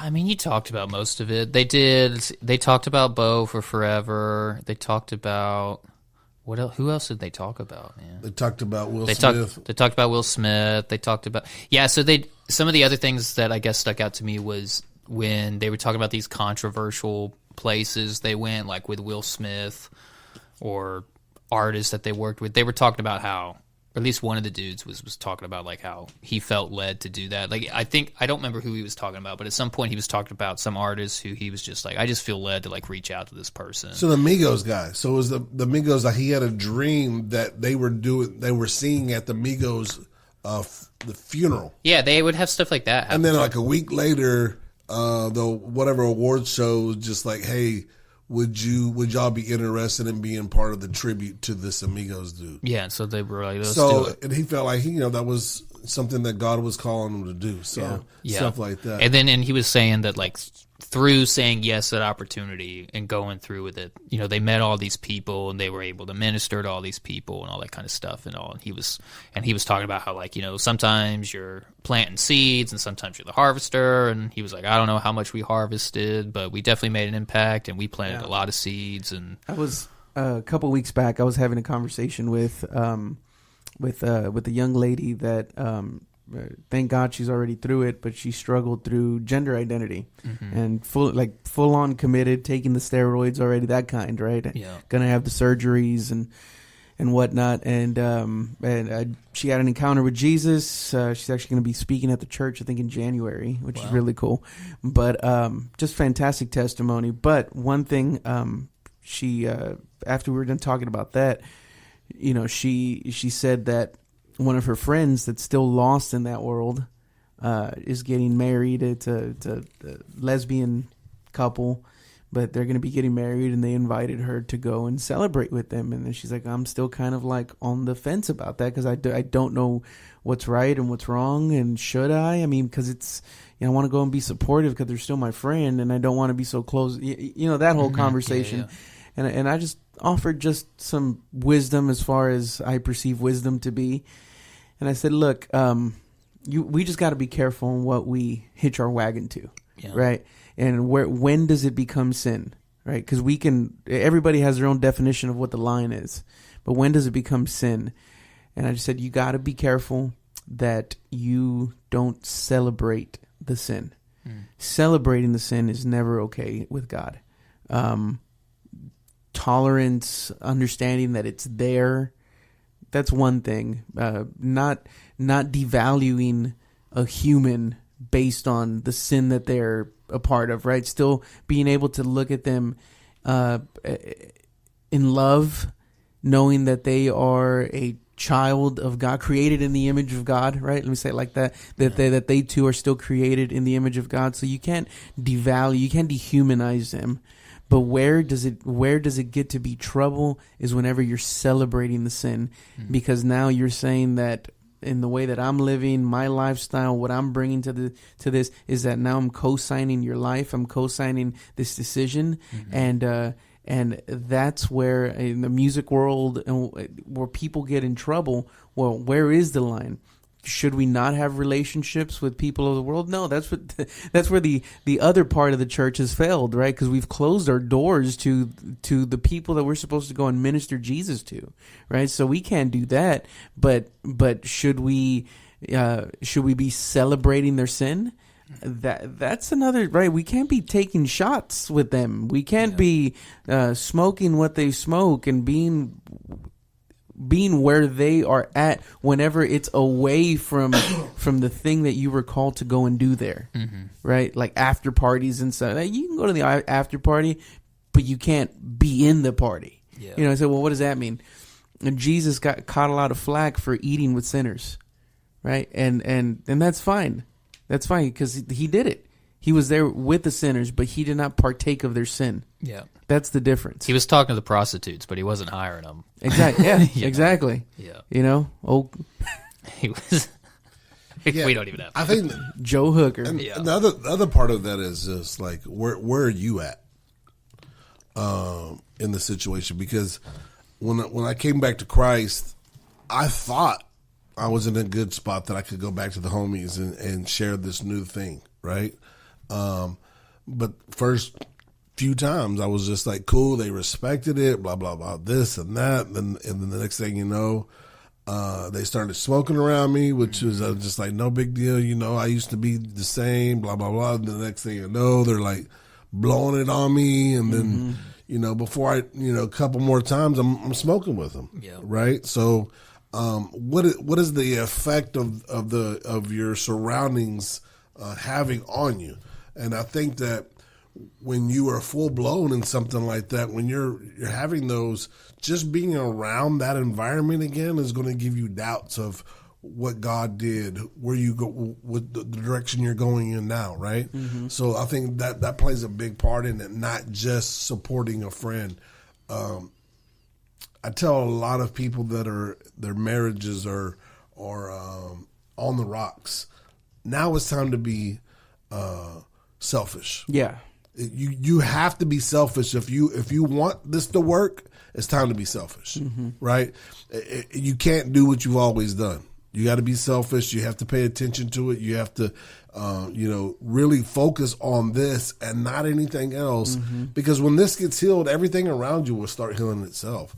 But if you're not doing those things, you're easy to fall back into the old life. Yeah. And I think these artists, no matter where they come from, that they need to recognize, and it sounds like a lot of them do, right? They recognize the responsibility that is placed on them, the mantle that they hold, and I mean, I hope it works, man. I hope it works for Mav. It sounds like it is. Yeah, I mean, we even hear things like Lecrae. He's the godfather of Christian hip hop, and people looked at him to be the compass. Right. And even him, when he started getting the Grammys and the different things like that, the deconstruction of his faith came at the same time. Well, why do you think that? Right. Because he's exposed to the other side of the music, right? Not just the Christian, not just the Dove Awards. Now he's in the Grammys and all those things. And so even somebody that, from a person that if you was going to be a part of Reach Records, you had to go and spend X amount of hours in this Bible college, right? To make sure your foundation was solid before you were signed. To somebody that was deconstructing his faith, because now we're seeing both sides of the industry. Yeah. Right? So it's pretty interesting, like because it's not that he didn't know, you know, it's that the influence was stronger in one area than the other. Yeah, and one thing I'd like to hear if I had a wish list, but I would like to hear more of from all these Christian artists, influencers, people that are in high platforms, visible platforms, is a call to everybody that follows them to get into a biblical teaching church, right? Where they teach you the Bible, where you're in community, where you don't follow a TV pastor. Get in community. I'd like to hear the rhetoric amped up just a little more from all these artists about the people's responsibility to. We're not your Sunday sermon. We're not this. We're not that. We're here to sing music for the church, to inspire the church, encourage the church, but we will never take the place of the pastor. Ruslan said something about that.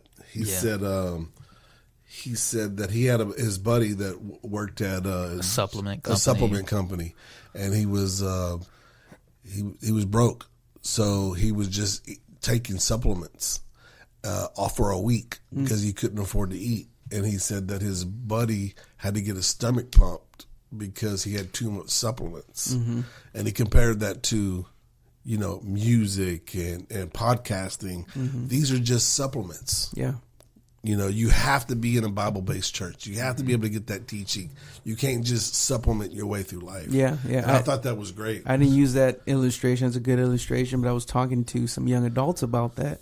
So one of the major problems that I see with young adult culture in the church is that you're only feeding the young adult aspect of it. That you've completely disregarded the generation ahead of you and the one that's coming after you, and you make it all about young adult world, and that is not a biblical definition of a church. Just because those are your peers, those are people that you're in the trenches with, working together in the space of time that God has called you to. But the church is a lot bigger. It's a lot more wise than what is offered in the context of just young adults. So you need to look back at the older generation, and you also need to look forward at the generation that's coming after you on how you can prepare the way for the ones that are coming after you. Yeah, and I don't think it's fair just to put it on them, but it's every generation from them forward. Youth, children's church, they're guided, right? Yeah. They got people that are leading them through. The young adults and the ones ahead of them, they're the same way. They're going to do what makes them feel. It doesn't matter if the church would die today if we say we're not going to make changes, or tomorrow we're going to shut the doors. There's people in the church today who would just go, we're not making any changes. Yeah. Right. Or they would say, oh yeah, we need to make changes and be on board, but as soon as you making changes, they're going to complain about it. Yeah. You know what I mean? So they're doing the same thing the young adults are doing. Yeah. And my whole thing was that we can't. It's an adult thing. We can't get stuck in echo chambers. That's it. And no matter where we're at across the generation spectrum, right? We cannot get stuck in echo chambers. We need to have ears open 360 and see that we need to have a more holistic approach, and that's something that I would, if I could speak into these people that have bigger platforms, they need to look at a holistic approach to the church, that it's not just about the music I sing, the people that I'm around, the culture or the fad that I bring, but there's so much richness in the tradition of Christianity that far extends in all directions, right, in the past and in the future, than what we're currently doing. Because if we're programming our churches according to the modern fad, we're already behind the curve, right? So we can't do that. We can't program in a way to where how we're going to entertain the people every week, because then we're just going to get stuck entertaining, and it's not about that. So, and again, you get into that conversation again of how big is too big? Should the church even be involved at this scale and this level to effectively be doing what Christ has called us to do? And I don't have the answer for that, but I do know that we have seen a lot of bad examples of people that have taken on a mantle, and it was just like it's just like King Saul, right? His job was to be king, not a priest, but he wanted to do both, and you can't do that. Yeah. I think your communion this past Sunday was right on. Even compared to this, like, our gift is not the gift; it's the giver, right? And it goes both ways. What he gave himself, so it's about us giving ourselves back to him. You know, and the gift is the giver. So we have to understand that's what, in the whole vortex of all the music, the lights, the programming, and all of those things, we have to get back to that at the end of the day. From both sides, giving back to each other. God giving to us giving ourselves back to him as he gave to us. And if we keep that in perspective and continue to build the church within, where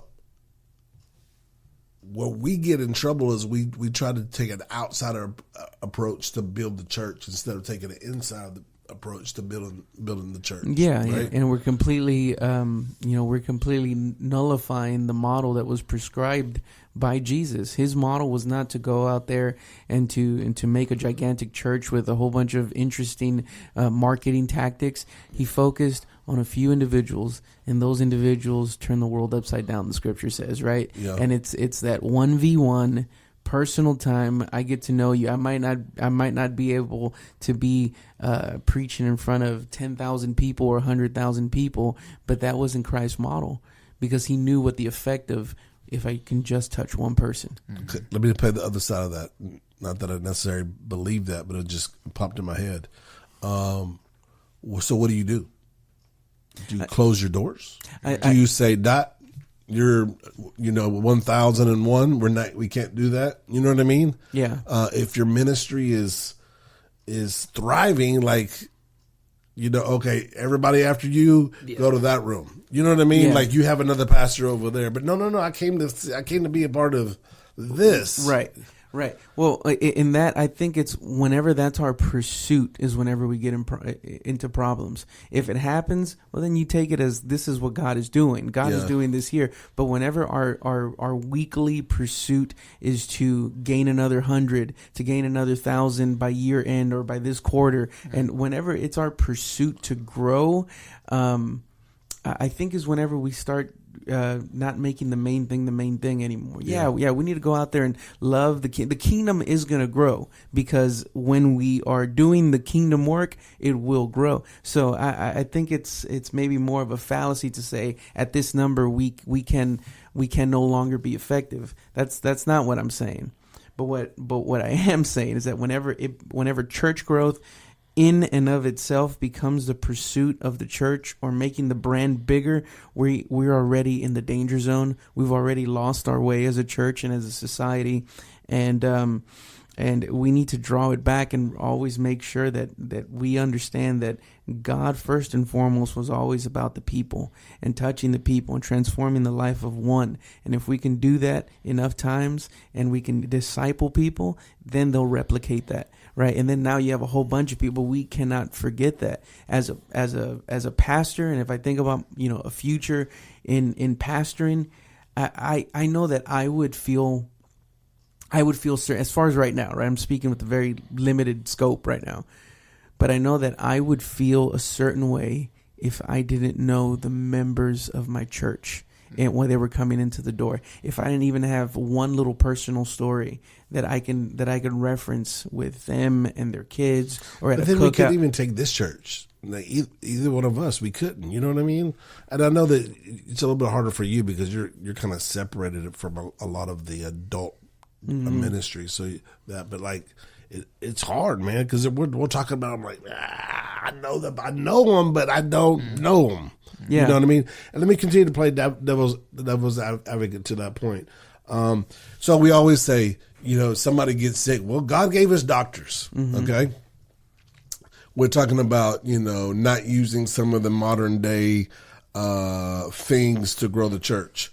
Well, we still don't want our doctors not to wash their hands between patients, right? there's technologies and there's robots and different things that the doctor's using now, and we say that's a good thing, right? But then we say church, all of this technology, all this thing that we can apply to reach more people, and then we say maybe that's not a good thing. Mm-hmm. You know what I mean? So where does the technology a good thing, and where the technology a bad thing? Yeah, church growth strategy is it's necessary. We need to talk more about. I'm more on your side of this, but I'll just kind of playing the devil's advocate. Yeah, and you get help, right? Obviously, right? Because a lot of churches don't have the resources to have associate pastors and whatnot, and teams that can dedicate themselves to this. But even so, right? I can't go to Lakewood and have a conversation with Joel Osteen any old day of the week. I probably won't ever be able to do that. And to say, well, that's my pastor. Jesus himself he's our high priest, and we have 24/7 access.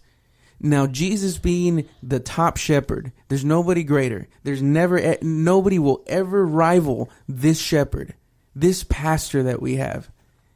But I can't even go and speak to the guy that is in the local congregation or in my city because because his schedule or his calendar is too big, and he wants to call himself a pastor. And I'm not just throwing shots at Joel Osteen. I'm just saying for scale, right? But not even that. You get people that have churches that are 2, 3, 4,000. You can't talk to those people on a date, right? It's going to be, so again, you get into this conversation of, well, how big is too big? Because if I have 24/7 access to the shepherd, then I love you, brother in Christ, man of God, but compared to God, who are you? You're nobody, right? You're not that important, no matter how important you think you are. You're not Jesus.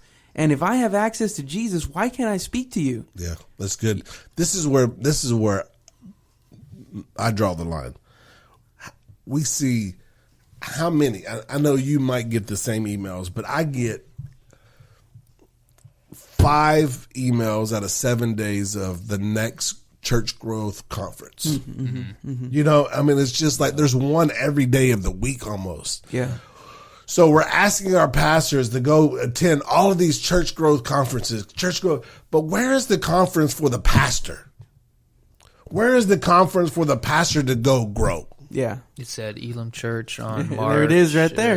You know what I'm saying? 2nd through 5th, 2025. But this is a local church. Yeah. Putting this on. Yeah. Where is the mega ministries that have all the money that says, hey, you know what, Pastor? We know that this is one of the most loneliest jobs in the world. We know that, yeah, this is where we know that you're hurting behind the scenes. We know that you're going broke. We know now, here's a conference for you. Mm-hmm. No. It's always about growth. Why? Because we can put a financial dollar on that. Because it's a Ponzi scheme. Because we can tell you we can grow your ministry. We can give you 1,000 people if you invest $595 and $595 in this conference. Yeah, or where the conferences that say, hey, church leaders, send your board members and your deacons and elders. Your Sunday school class teachers. Come on, your disciplers. Where is those? That's where I draw the line, because I think that a church growth strategy is good. Mm-hmm. Right. I think that we have to have that a part of the package. Mm-hmm. Right. We do have to track numbers. We do have to see where we are. We do have to, see measurements and different things like that. But I also think that we have to measure the heart. Mm-hmm. Right. We have to make sure that our pastors are healthy. We have to make sure that our staff is healthy. Yeah. And through those things, through a healthy staff and the pastor and deacon board, the church will be healthy. Yeah, and there's an absolute correlation to that, right? A healthy heart is going to be healthy growth. But whenever we're just after the growth and not concerned with the healthy heart, it doesn't matter if we grow and grow because we're rotting on the inside, right? But it first and foremost has to be. That's what brain rot should be. Yeah, I think it's just a priority thing. Like, all of it's good. We need growth. We need to focus on the individual. The pastor needs help. All that stuff. A growth conference, nothing wrong with it, But it's like like you say, it's a priority thing. The pastor needs to be taken care of. He needs to be taking care of the people on an individual level as much as possible. Those are like your top priorities because that's the whole reason the church exists. And then once that's taken care of, and that's you got, I don't know what the percentage is, but that's most of your effort. Now you can start working on the other stuff too. And I don't know the numbers. I know they do exist somewhere. Yeah, but and they're probably different for everybody. But what are those numbers? I'm interested. Knows? I'm interested to know in how much a pastor in a church that has, let's just say, 1,000-member church, how much of his actual job is his actual job. Yeah, rather than taking care of everything his job's going to be different at different scales and sizes of a church. Like a pastor of 1,000-person church, his job title and priority list is not the same of a pastor that's to a 25 congregation. Yeah. Like Pastor Mark here, he is the CFO, the CEO, the maintenance EO. You know what I mean? But you go through like the local church in my area is. They have a pastor for the pastors. And then he has a pastor. You know what I mean? So the pastor there, he casts vision and preaches. Right? And he gets reports turned into him because at the end of the day, he is the head of the organization. But everybody else is doing the work. Yeah. And I feel like that's a whole lot healthier model than these local pastors of 20 or 30 that's doing fundraisers and selling cakes because we got to, turn the lights on. Sure, but I mean, the reality is, like, if you live up in, like, I got cousins live in Centerville. I don't know what the population is in Centerville, but it's not a lot. So if you have a church in Centerville, they still need a church. Right, it's not going to be 1,000 people at the church. People, it's just the reality is you're probably only going to have 40, 50 people, and that's a big church up there. Yeah. So you're not going to have a staff to deviate stuff. The reality is the pastor's going to do most of the work in a smaller situation like that, and I don't necessarily think that's wrong or evil or anything. No, it's just harder, right? But that's what I'm saying. Like, it's different for everybody. Yeah. It's going to be what makes sense for this church may not necessarily make sense at this church. It's about stewardship too. Like, let's not build a building that a 40-person church can't steward. Sure, you know what I mean? Yeah. Like, why are we in these places unless you've taken over a church that just dwindled down so far?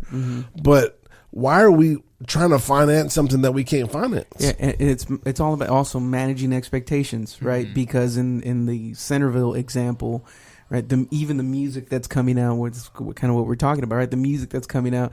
I mean, we want that in those churches of 40 and 50 people, but what we don't understand is that that's a conglomerate of 500 people that make Maverick City happen, right? Yeah. And then we're trying to get that into these places where it's all volunteer. People barely know how to tune a guitar. Yeah. And then I mean, it talk just about you, Austin. Just kidding. So it gets very interesting whenever we try to replicate these big things in small scales, and again, we get into trouble because even us, we're not a small church. We're not a gigantic church, but we're not a small church. No. But we can't replicate Maverick. We can't replicate Hillsong. We can't do that. So being able to manage expectations and know that, hey, whatever you're called to do, do it with the servant's heart. If God grows it, God will grow it. You'll finance it. Let's end right here on a positive thing that Maverick City and them were talking about. They said first they were the first group that integrated gospel and your traditional worship music. That you have this gospel black singer and then you bring this young blonde-headed worshiper and you made the music work. Yeah. And I thought that was just tremendous. I never even thought about it. I didn't either. Yeah. When he said that, I was like, is that true? When I was thinking, I was like, I guess it is. Yeah. And they made it work. They made it sound good. They made it available for everybody. What does that say that we didn't even notice that? Like, that wasn't even a thing that we were thinking about. That just shows you how split Sundays are. Yeah, I guess so. I don't know. Yeah, whenever you play the song, you get that twinge of that old school R&B that is very heavy in it. And it's like, this is just good. It sounds good for the soul. Yeah, You know- yeah, you know? we need more of that. Yeah, and then the other thing they said was the room environment with a lot of people in there. They wanted to do that so they could make you feel like it was a time of COVID. People were at home, and they wanted to do that to make you feel like you was a part of a group. Mm-hmm. Like you can sit there and you can watch it, and then the sound that was coming from wasn't the best studio recorded. You know, there was a bunch of people with 4 microphones, and all that was just intentionally done to make you feel like you're there, a part of the group. It wasn't overproduced and different things like that. Yeah, good. Yeah, I thought that was pretty cool. Yeah, I did too. Awesome. All right, man. Well, that was a good conversation. Yeah, man. We All hit 2 hours. We've been going longer. Yeah, we need to. Wonder if they like the longer. I mean, it's not like we're going 5 hours now. I don't know. but Singapore, instead let of us going, know. He's like, I wish we could find out like what our like listening periods are. There's got to be some kind of In the something. analytics? Yeah, We'll see. I don't know. See if we can find that. I don't know, but we're wrapping up. All right, we love you.